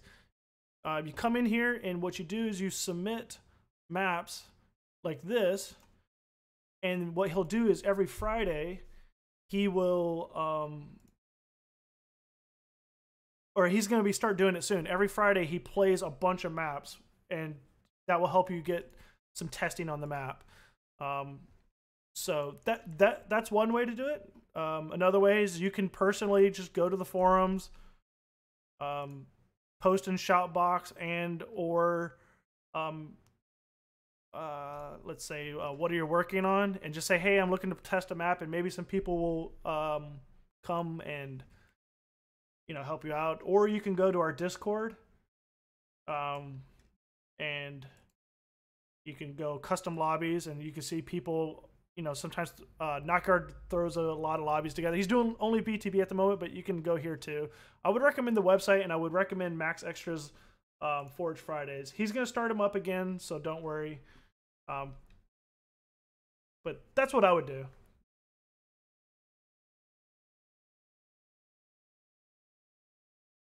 Three, 1, 2, 3.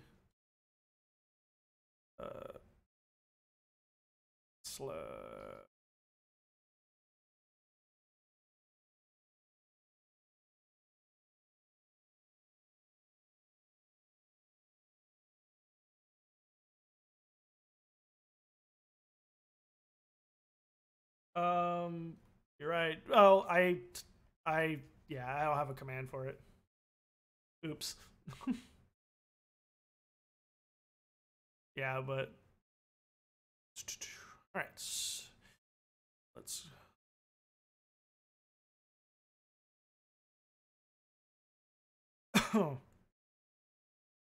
Tries to be a good command. You're all right. Hey, Blaze, what's up, man?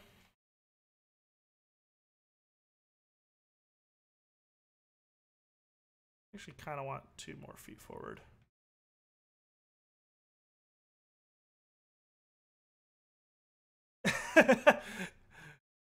Look at Alice.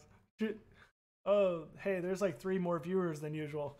Well, actually, surprisingly, my first 2 episodes that I did, I had 10 plus viewers all the time, and then now it's been kind of the last episode, and this last episode was like really slow. It's just Shot Aces, which is like my super regular, and he's not here today.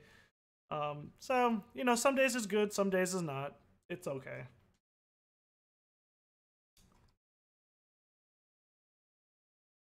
Let's see. What was I doing? Oh yeah, these are 4x2 by 64s.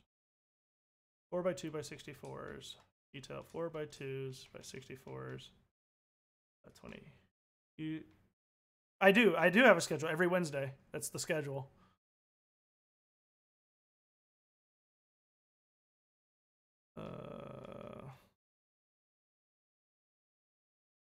Every Wednesday.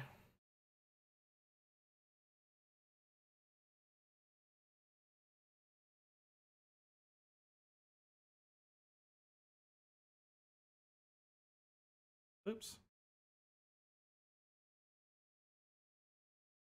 You're still. Oh, shoot. Still on desktop. Thank you. I can only see your desktop in case that isn't your intention. Thanks. We got distracted in talking and stuff.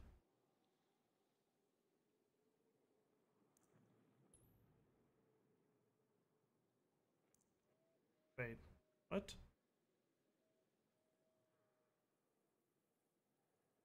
One's a half foot forward. You're removing your mod privileges. Hey, you reminded me. About a half foot, right? Yeah. Okay. Nah, you good. You all good. Actually, you know what? If they're messed up, they're messed up. Just redo them. Don't even try to save them. 45. Put that there. 2 feet over. And let's make it 15 degrees. Oh, nope. All right. 15 degrees.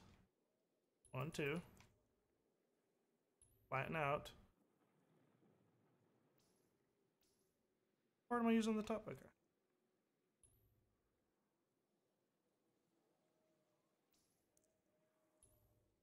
Two feet over. 15 degrees. 1, 2. All right. I guess I never know. Oh, already said that.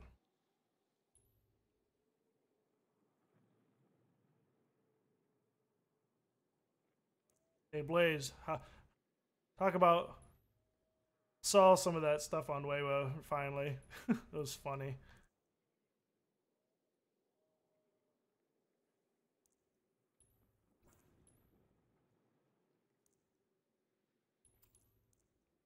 Hey, you know what? It goes back to that one thing I said. It's like it's either going to be hot or cold. People are either going to absolutely love it or absolutely hate it. There was going to be no in between, and I called it.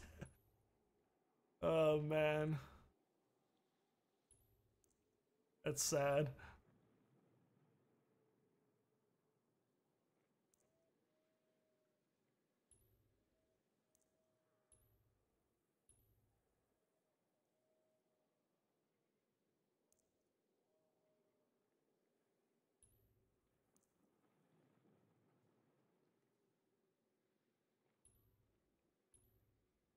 Oh boom.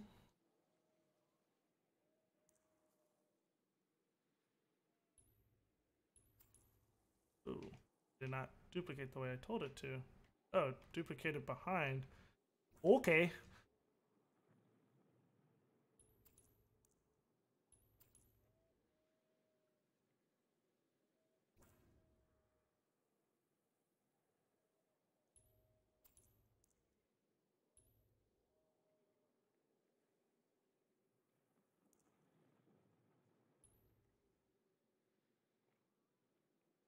Yeah, I figured the same thing. It's just a shame that only haters are vocal. Haters being people who dislike it and literally don't want to contribute. Well, there was one guy who actually left some. I felt like was like some decent. At least he left back some feedback. But yeah, it's you know for sure it sucks. Like,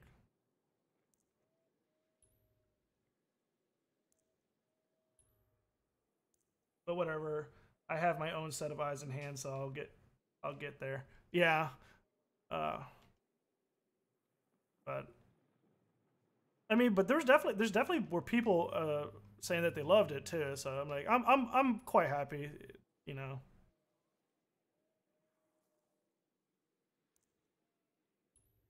Blaze, oh Alice, just so you know, Blaze is the sustain manager at 343. We worked on the 2v2 playlist together.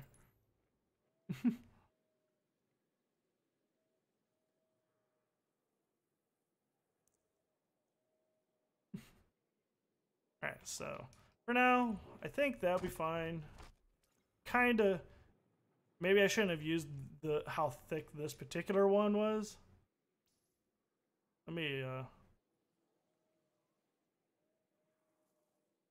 kind of want a little bit of curve to it.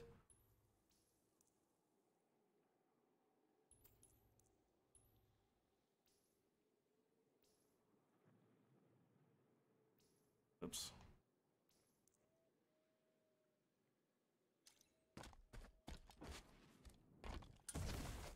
Not, I don't know why I said manager. It's just a bad habit because I'm a manager at where I work.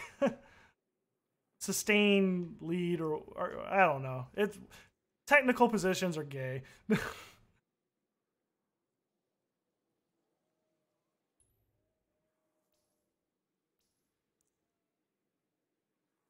I'm just retarded.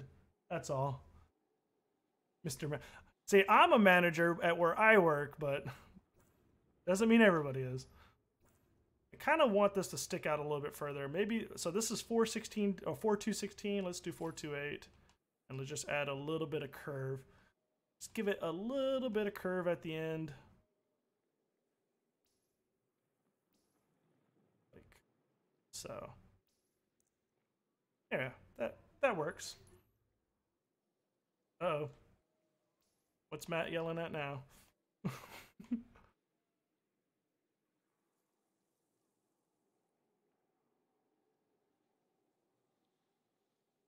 Oh, it's okay, Sethy. Yeah, I hate my job more than anything. My job sucks.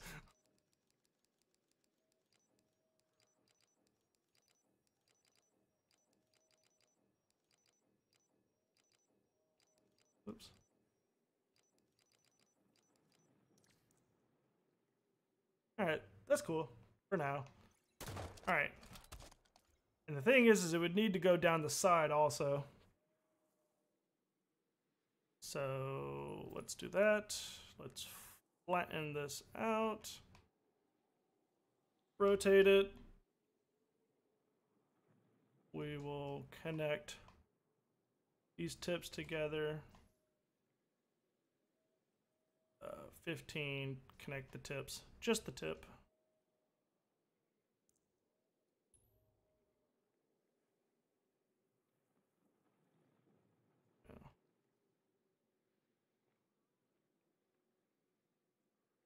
Hey, since you're managing, can I play a read for? No, he's not managing. No, I just misworded my stuff.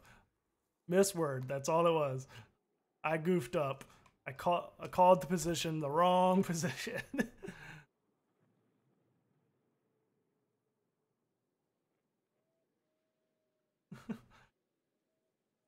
I done goofed. My bad, man. My bad.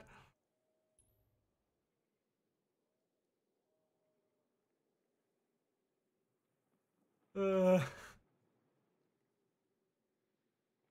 a disgrace.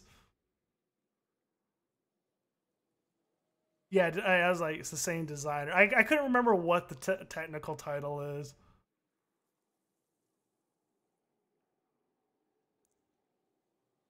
Title, whatever.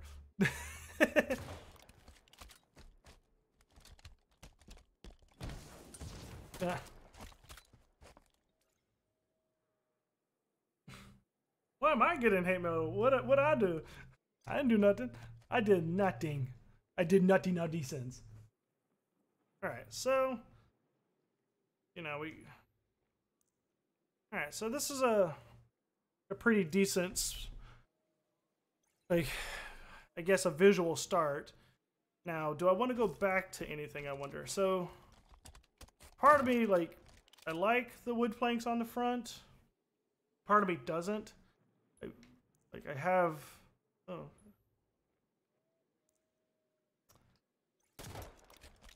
Because it's wood into wood. Not sure. So what we're going to do is put those back together. I'm going to lower this below the map and look at this again.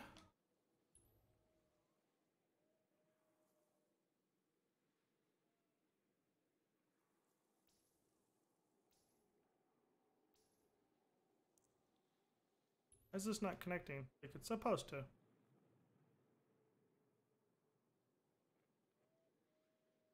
All right, don't work.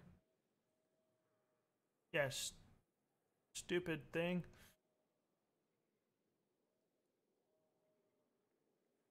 Oh, talk about running right. Seinfeld. How do I spell this? Seinfeld. I got you, fam. Oh.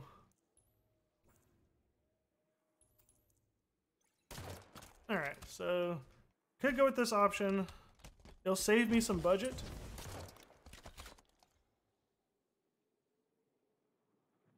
But I'm tired of not having cool looking floors, if that says something.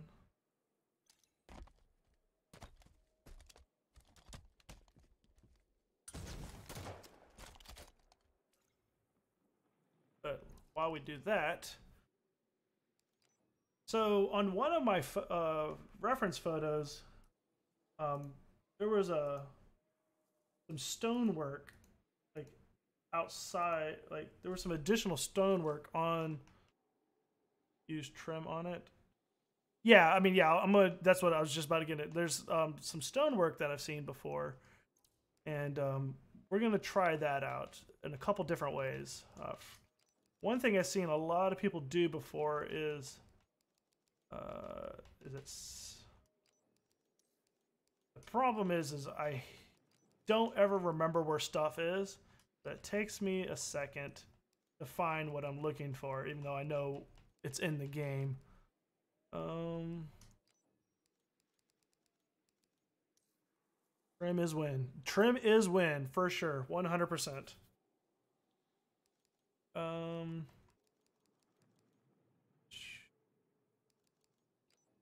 It's definitely props.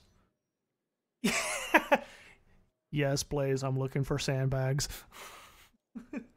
Does Solo still forge? I remember you guys always working on maps together. Um, he hasn't forged in a while, that's for sure. So sometimes, so at the current moment, no. Trash.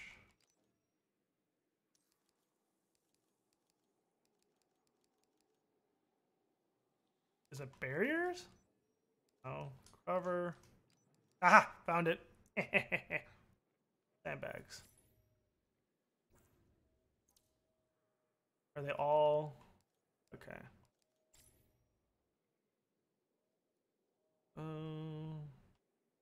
There's that glitch where you can texture them, but too, or am I? Is it? I heard about it, but I don't know anything about it to be completely 100% honest. So if I remember, so earlier we knew this was 10 back, 10 like this.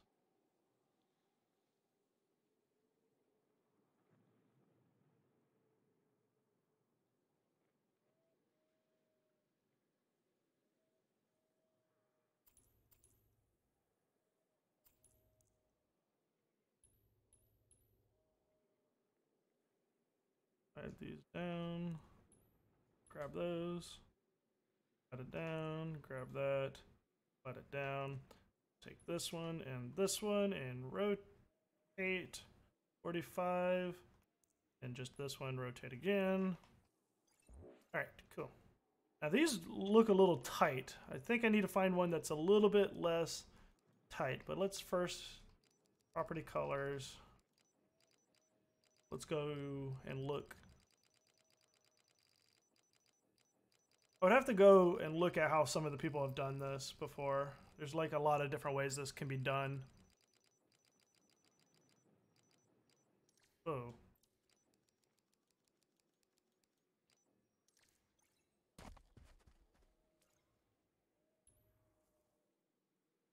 Hmm. Yeah, not that use. Let's go back. Props, cover, sandbags. Let's use one of these long ones, but let's use 2 of them. So we are going to go 10 degrees back, 10 degrees like this. I think this is the way it needs to be done, actually, the more I think about it.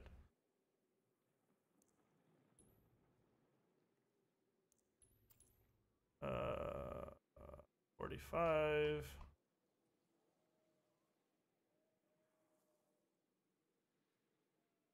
Not bad for Forge, but still not great. Yeah.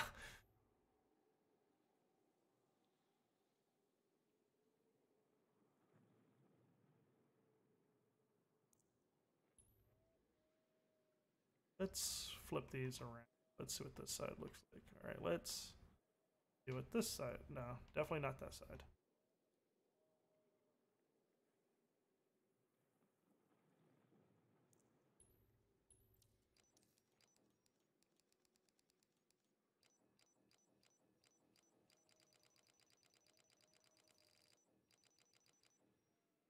Tertiary, primary. It's like usually they're a lot more in the way people I've seen do them. So let's like that. Let's flip it.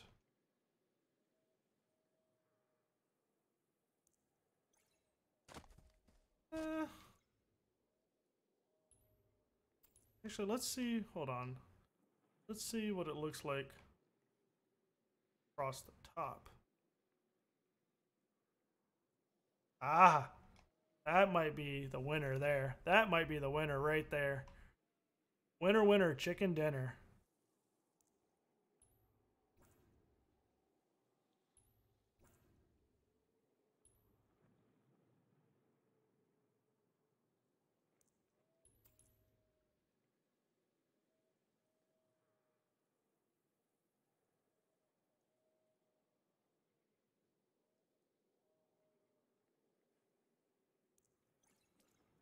Let's flip this around.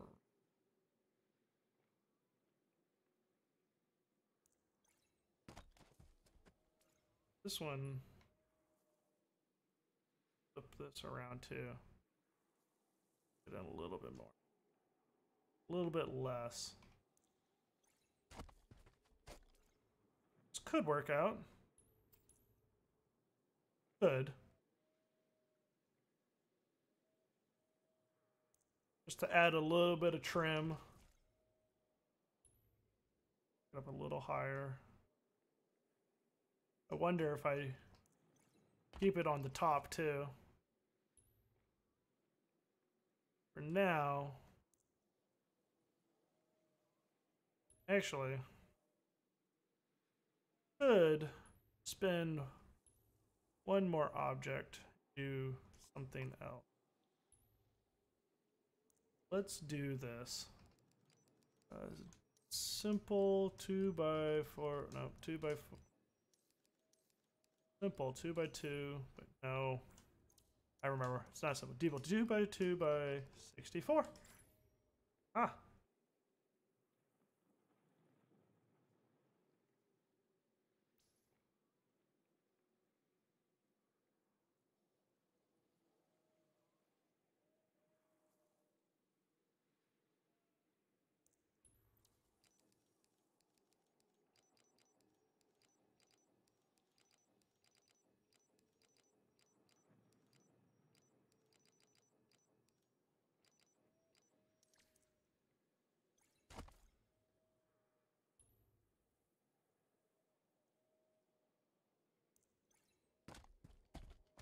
How does that look from here? Not too bad.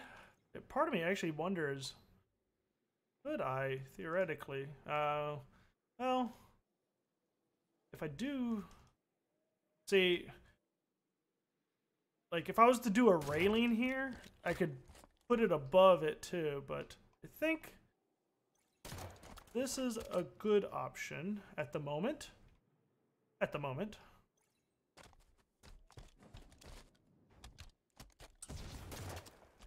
Okay.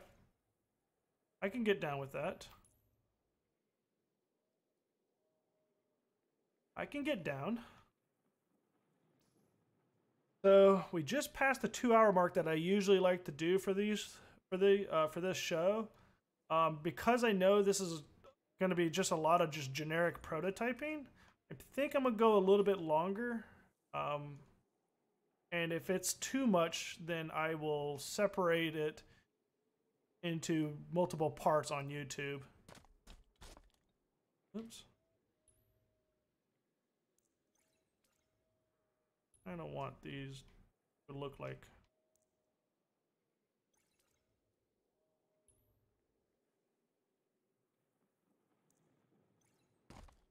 Dude, that looks too symmetrical down there though. Like, are they both flipped the same way? Are they just... The bags are just symmetrical. That's what it is. Wow. I did... Like... That's insane because like, oh, there's a lot of objects that they have in the game that should be symmetrical that are not, but the one that you would think is not symmetrical is the one that is.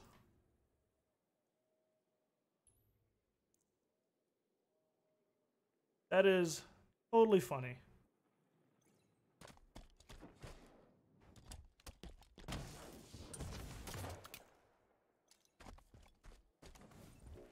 Blaze, I hope you talk to the Forge team a lot because that's annoying. All right. Let's go and save.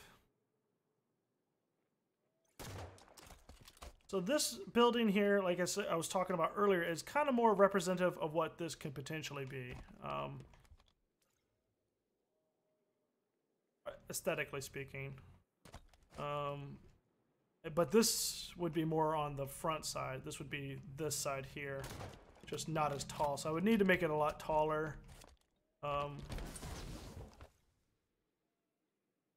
Let's do some other stuff.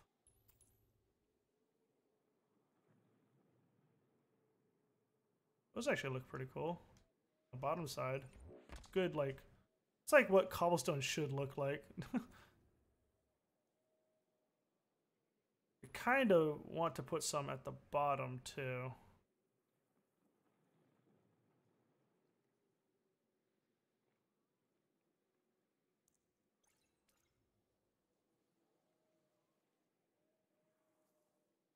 Now I wonder, if I'm using these sandbags on top of this cobblestone, should this cobblestone not even be cobblestone? Should it be concrete? That is a question for sure. But let's start on stairs.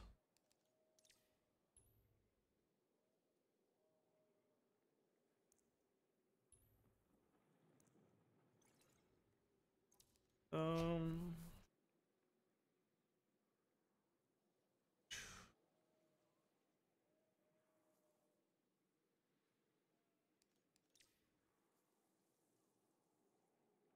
right. Oh, it says I have 2 viewers. Did everybody drop out? Oh no. Oh, my B. Part of me kind of wants to go to concrete on this. Let me just see what it looks like real quick.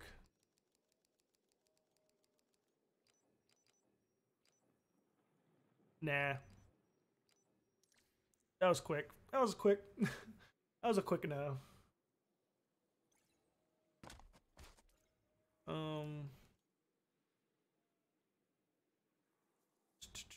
Let's go to structure, slopes, stairs. I like 16. Oh. 32, 16. There we go.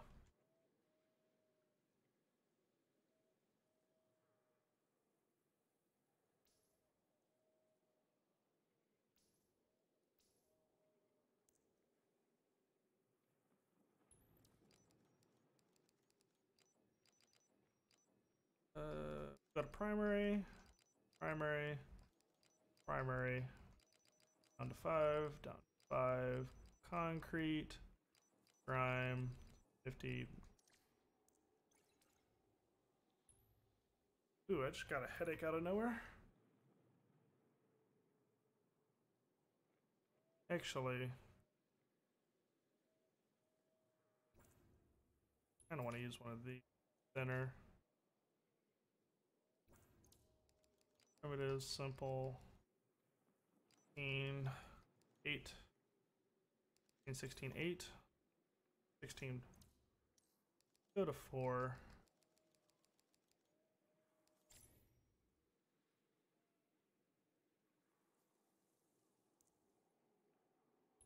Um, 2 feet in, 1 foot out.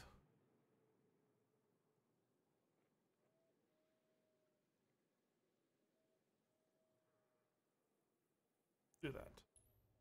Then do angle match this, which I think is like 27 usually.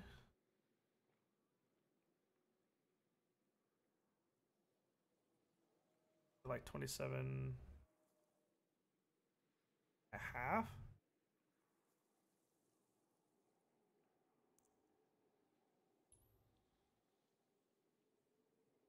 It'd be one of those things I just kind of have to eyeball.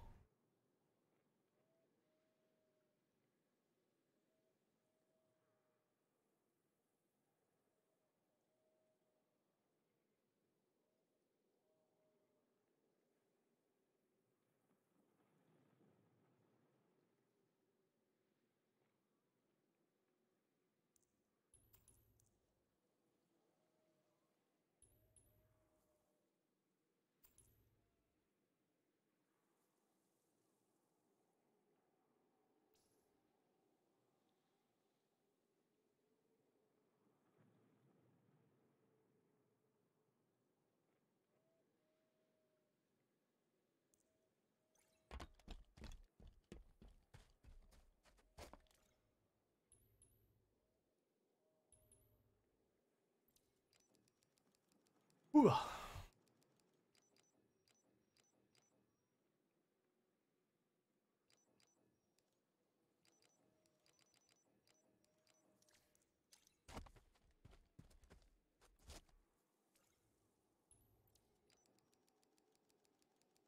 Since I joined a little late, I'm not exactly sure what you're doing, by the way. Are you doing a proof of concept at the moment, or is this a specific section that you're separated and working on?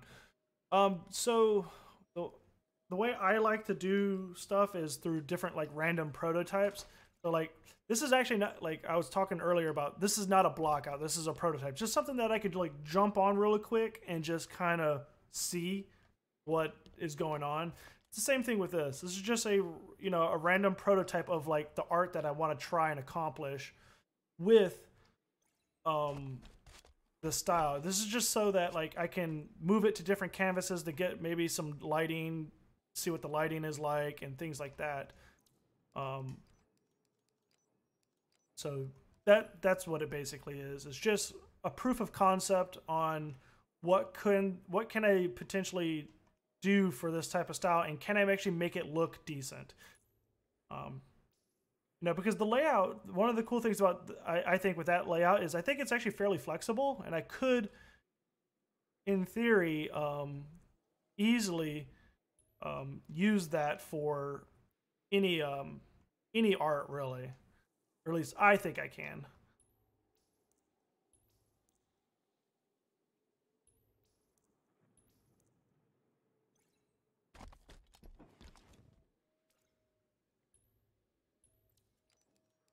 So that's what I'm currently doing is now just prototyping the art.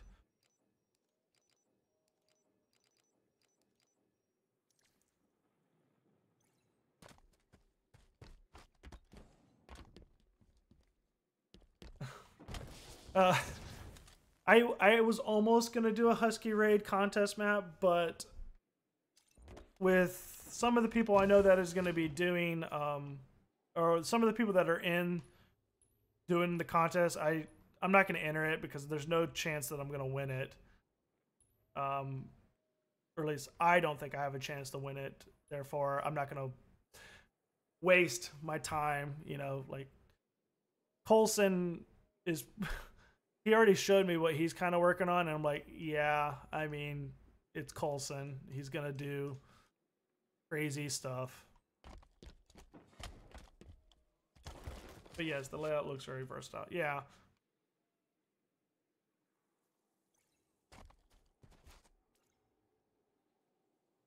So yeah, like this one has the door because this is more representative of what like I need to build when it comes to the middle building here though. Um, so I kind of built it with the door, the thin walls on the inside, so that I can compensate for the thin walls here. Like you remember you were the one that actually brought that up. Like, hey, the wall thickness, and so I was like, it's to help compensate with that a little bit, stuff like that. Yeah, I mean, I would love to, but at the same time, I'm busy with a lot of stuff too, also. And I need to probably take a little bit of break from contests, after the most recent one for sure. So, all right, so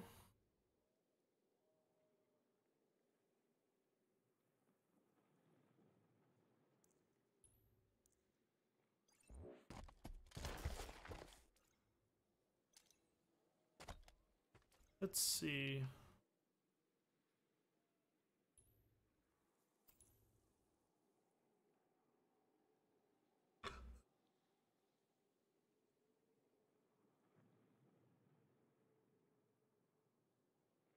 Yeah, I mean, obviously, I'm not going to go too thick, like, or the too thick. What I mean by is like 2 feet thick, because that's just too. That's just too much. Um, or too thin. It'll look flimsy at that point.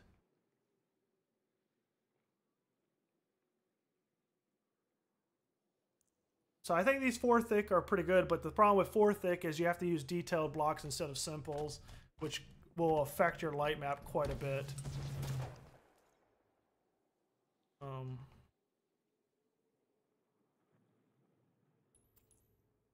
the stair set kind of actually helps break the symmetrical aspect that these things had, so that's good.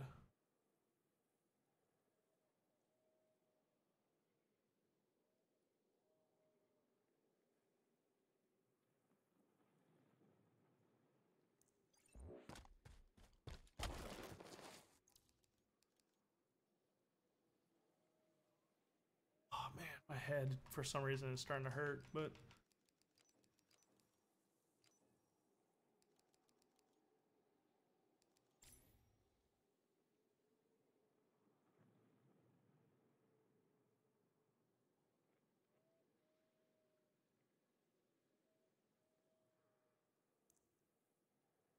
that's a pretty small bush.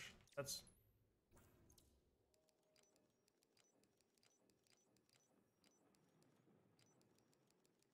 go to big one. That might be too big. But she said.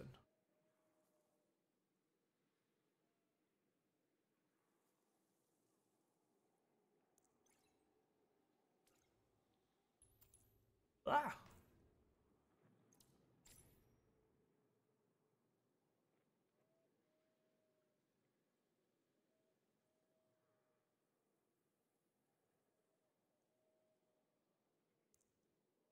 And the thing is like, I'm going like overboard. I'm going to be going kind of overboard on detail with this particular piece, just to kind of see what like the max I can go kind of type thing. And then I'll scale back accordingly.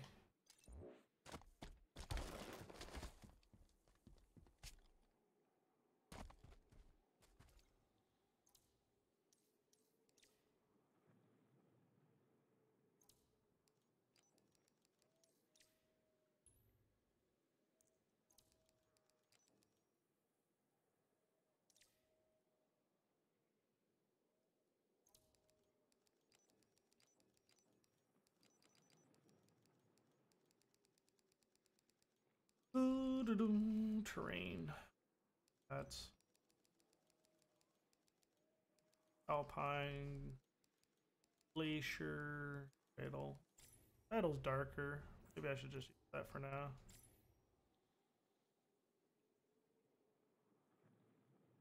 What, scale back? Yeah, I mean, if we're lucky.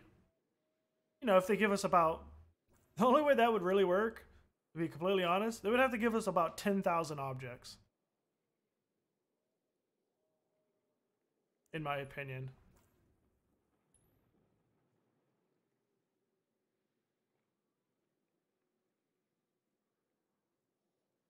Like, for it to truly be like, feel like you're not and like it not like lag to holy hell and back.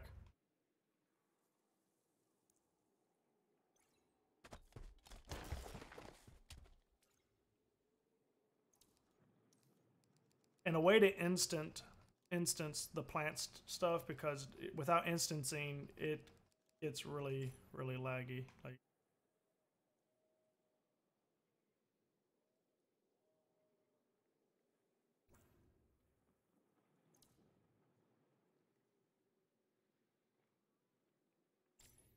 and a hell of a lot better ways to optimize. But yeah, I mean that's what like if you could object instance, if you can instance an object like terrain or like grass and stuff, like it would get a lot better.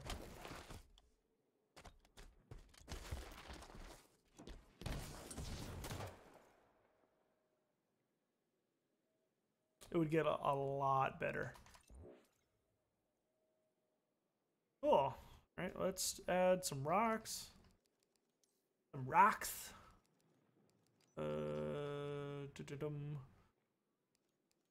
Environment. I want some rocks. Chunks. Let's...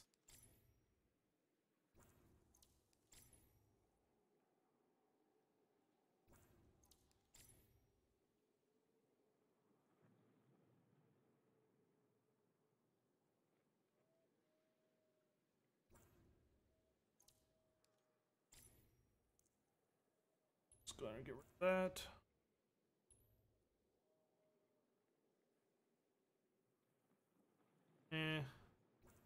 Not that piece. Actually, you know what?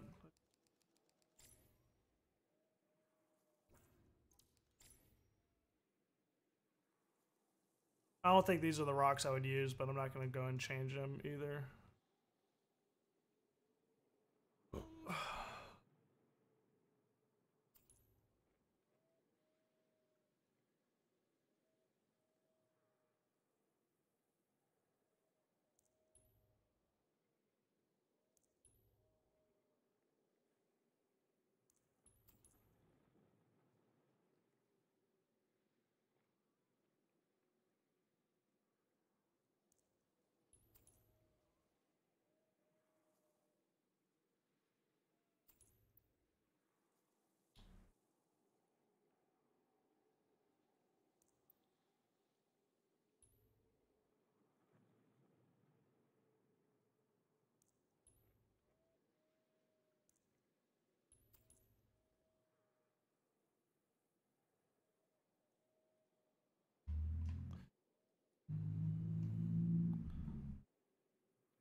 Alright, so and then let's go to terrain ramps.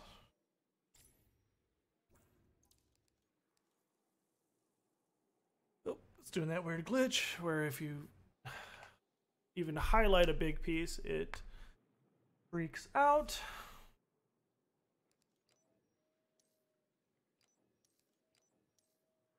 Look away.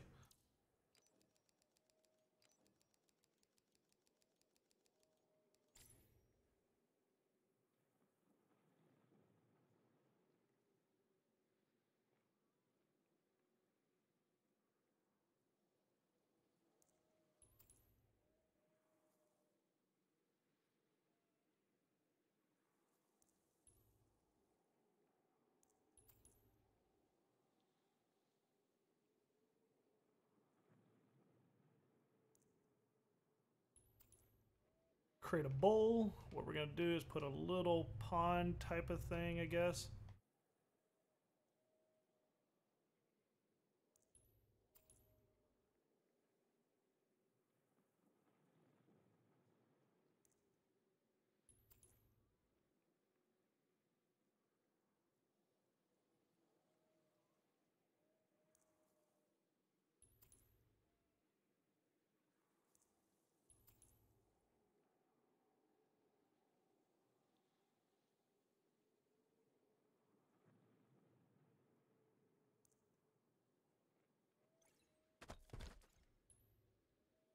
Yo.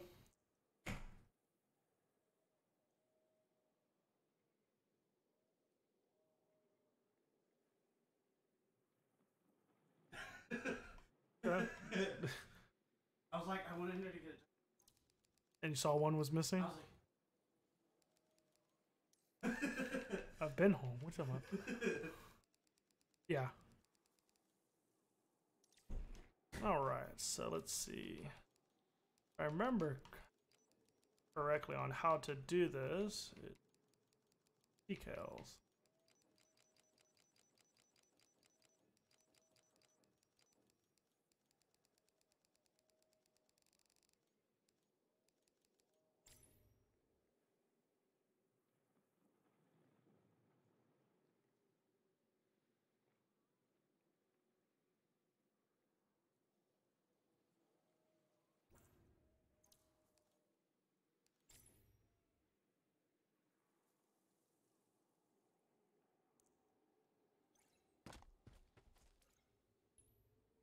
Now, I can't remember which side the light has to be on, so we're going to experiment here a little bit.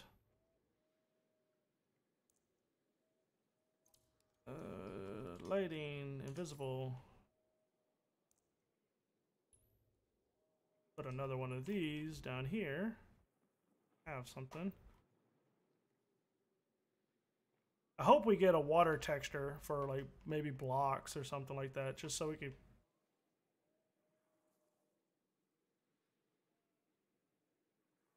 Above it? I don't think it's above it, but we will find out.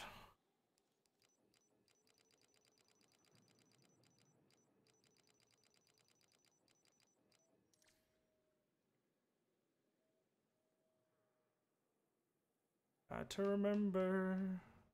Can't remember.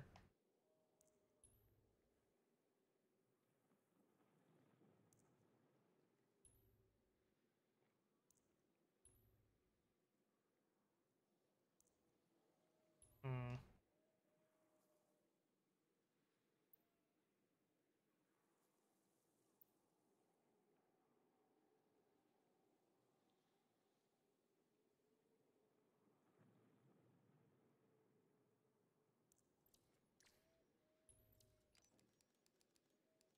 Alright, so spotlight.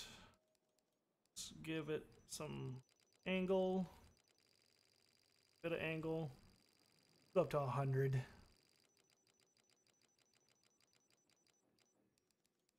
Gobo, caustic.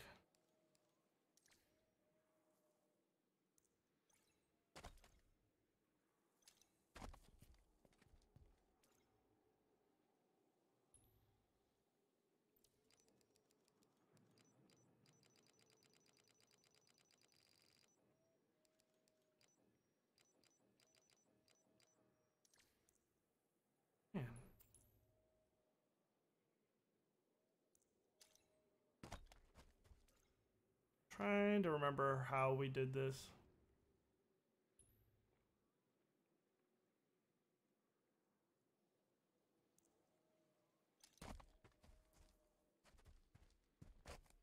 Sorry, I was playing Rhythm Heaven for my little brother. Hey, you're right, man. Hey, I appreciate you sticking around as much as you have. It's awesome. Um,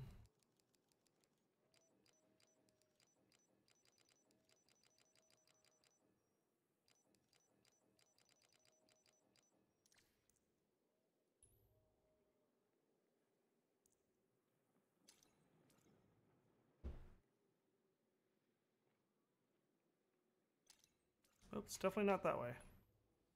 That way.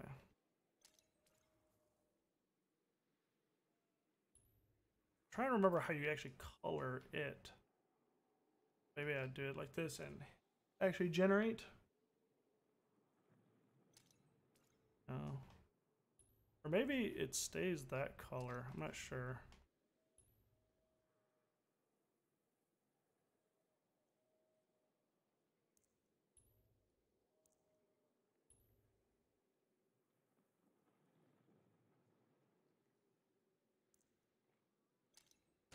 Kind of one of those moments where my buddy go. I wish he was here because he keeps this stuff in the back of his brain. Like, it's like, it's insane. I don't think you can actually color this. No.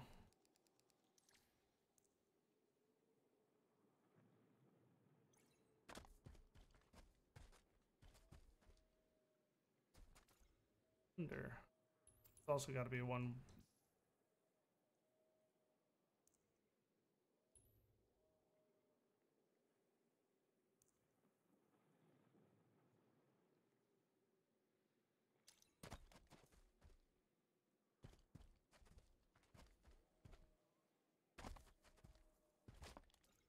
Well, in the meantime, let me add the part I do know that really helps out a lot.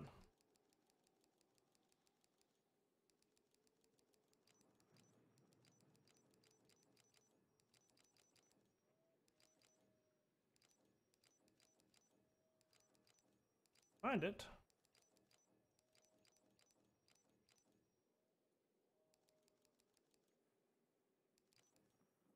Where is it? Fire, smoke, steam, dust, energy, lens, slipstream, plasma, glues, insects. Oh, water. There we go. That's not it.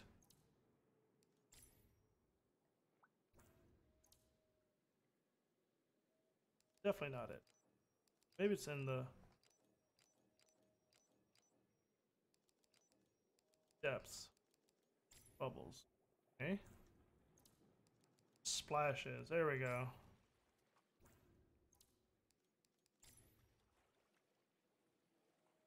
That's what I was looking for.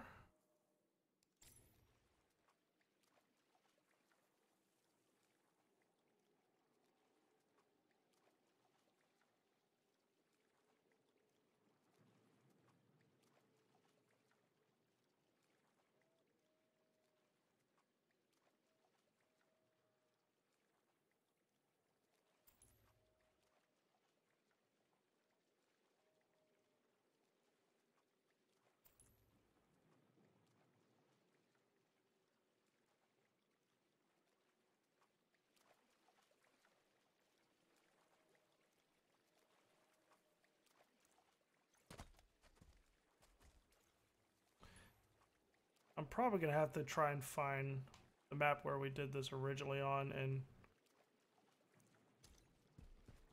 and try and find out what the heck did we do.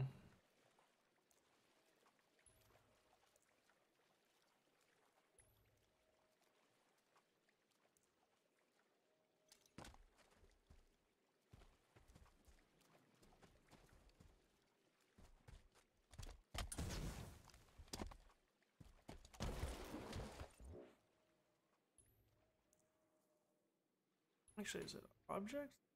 Block that has to be down here? I seriously doubt it. I still, are you doing the decal? Yeah, or I'm trying to remember how to do the decal trick, but I always forget.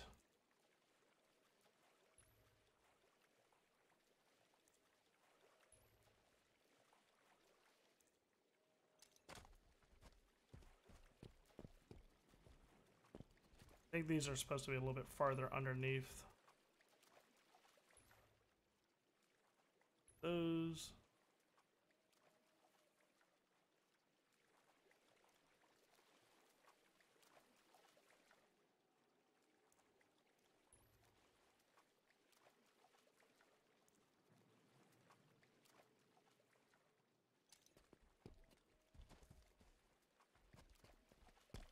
That might be too far down.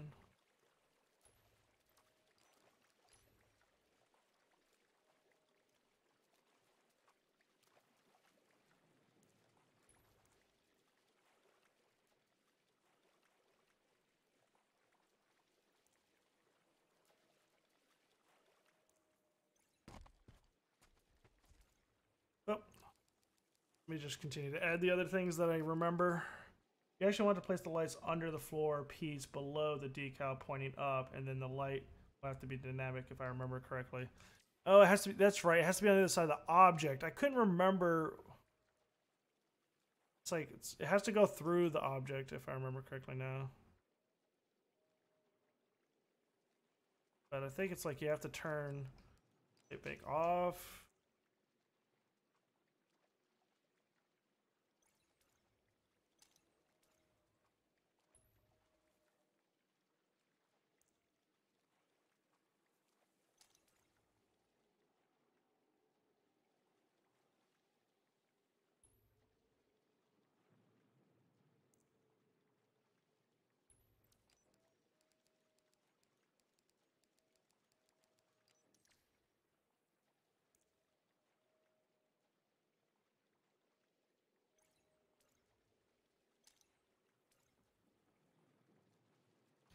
So that's showing up as blue now. Should.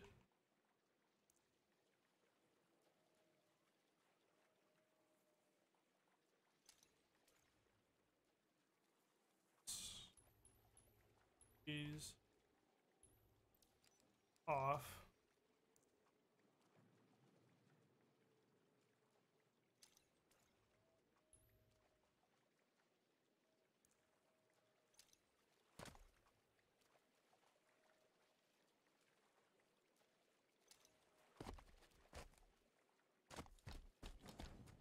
Man, I've done this before. It just,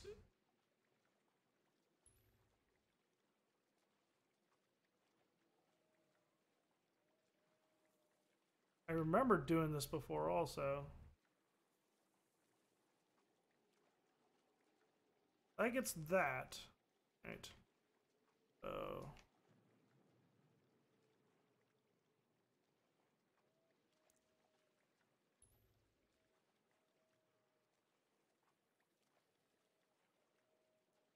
Oh. Not. Hmm. Uh, oh, I think I just kind of remembered what's going on. I think you need two lights, one with the caustic and one with the color.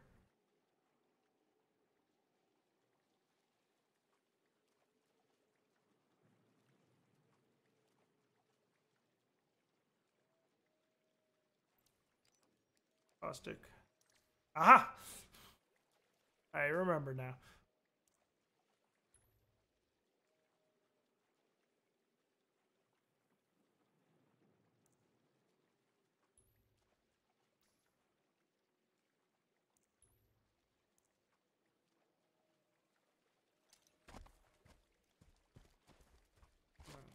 Now we need to find the right color.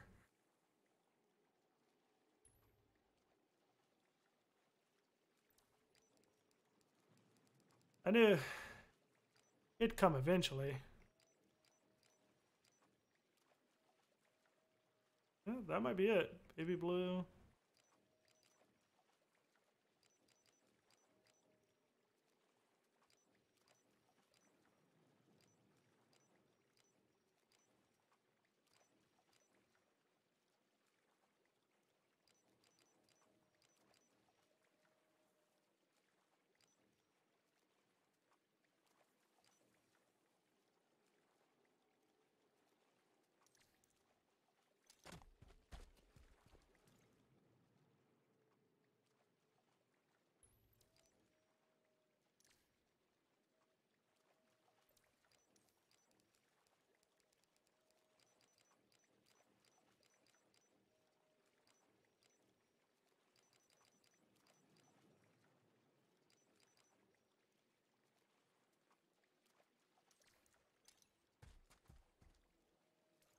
All right. As soon as you said pointing up, it made me remember everything. So thank you so much, Blaze, for reminding me. Just that little bit made me remember it all.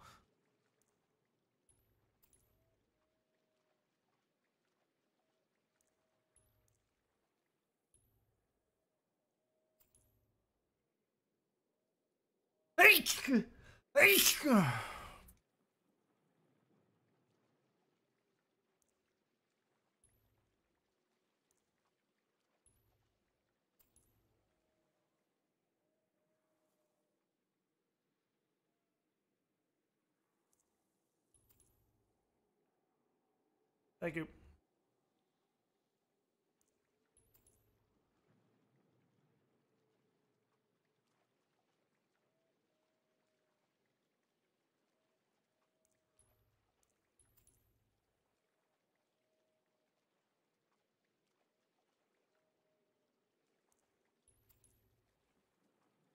Just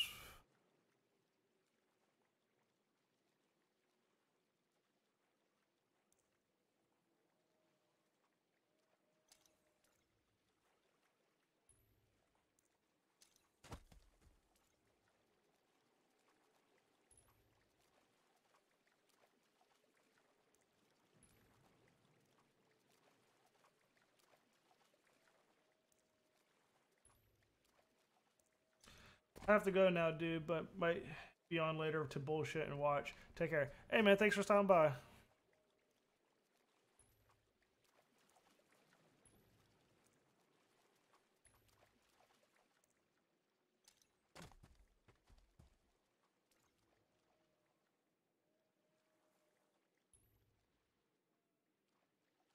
I'm probably going to be ending the stream soon anyway, so.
All right.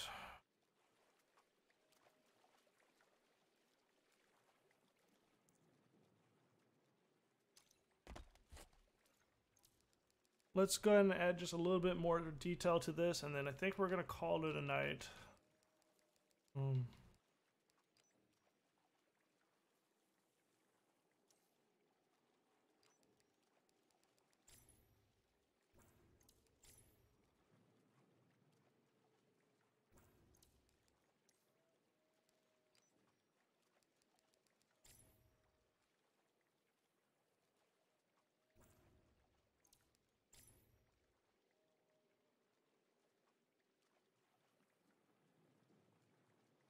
Can't remember which pieces. This is the part that he really did. Was how he decorated edges.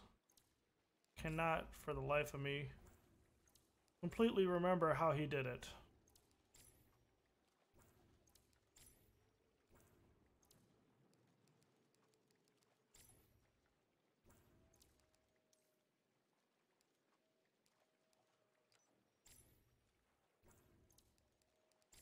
It was this.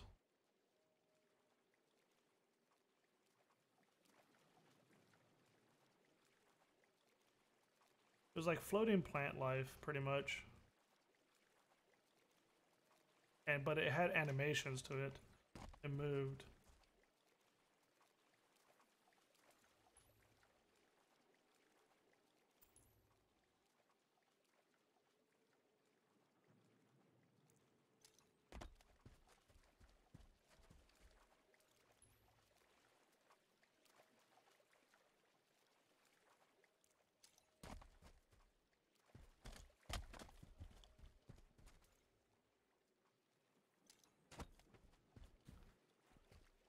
Water might actually be quite difficult to do. Or at least do well enough. Like for me personally, like I have a friend who could do it no problem, but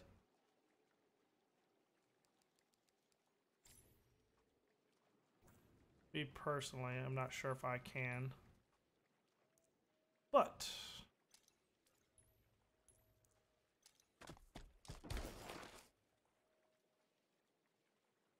that might be all right.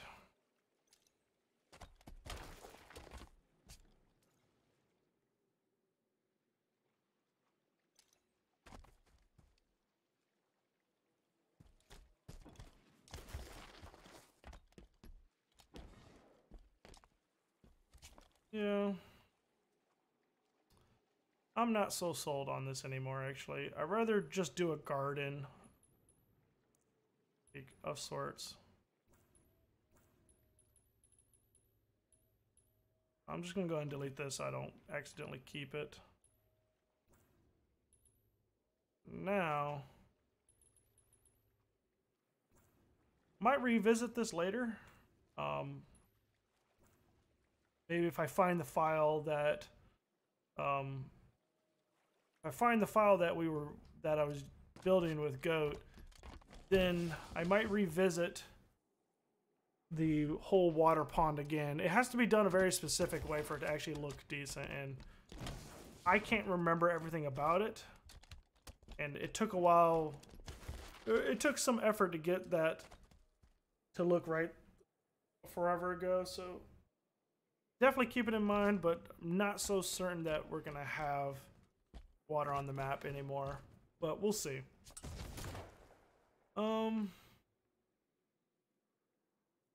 In terms of prototyping, things we got to remember on this particular one is these things are destructible.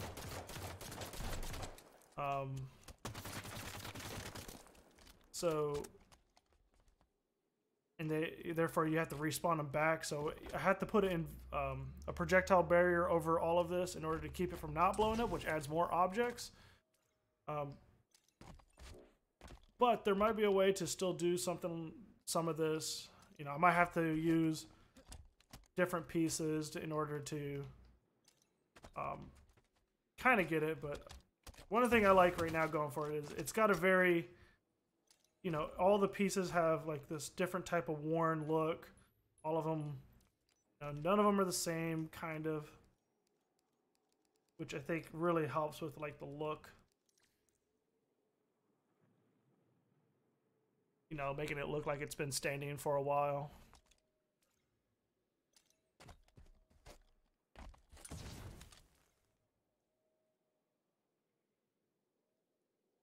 We got a good portion of the roof detail, you know, that's pretty good. We could always add little things to the space here if we want to like fill up the space. We got to use thin walls.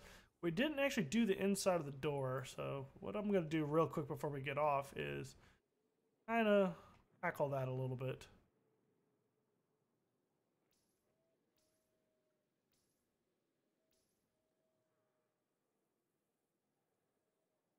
All right. Move. Rotation. This object. What we're going to do is move that 4 feet that way.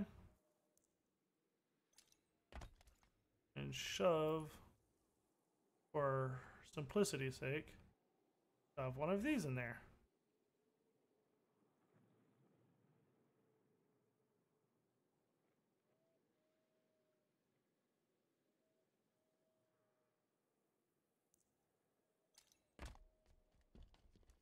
Here we go.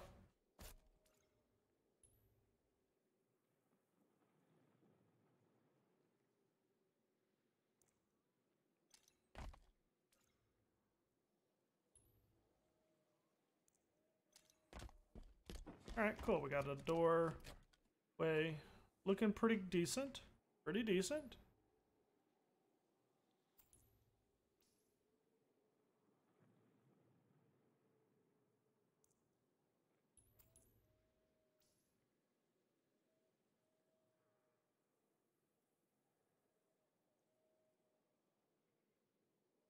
Okay.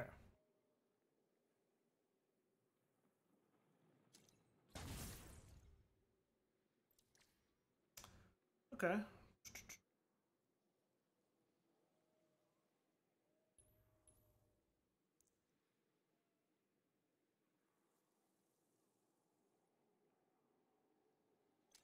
All right, this is, I think this is exactly where I'm going to stop now.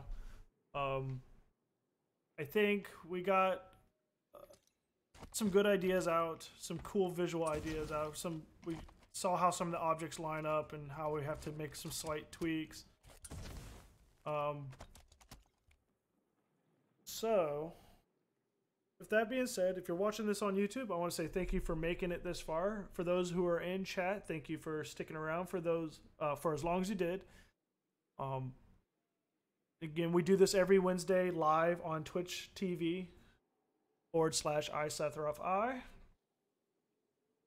We do it on Wednesdays, not the exact time, but I try to start around 7:30. So if you have any comments or feedback, please leave them below in the comment section, or if you check the description, there's a link to the official post that I have for this project. You can leave feedback there also. And I hope to see you guys next week.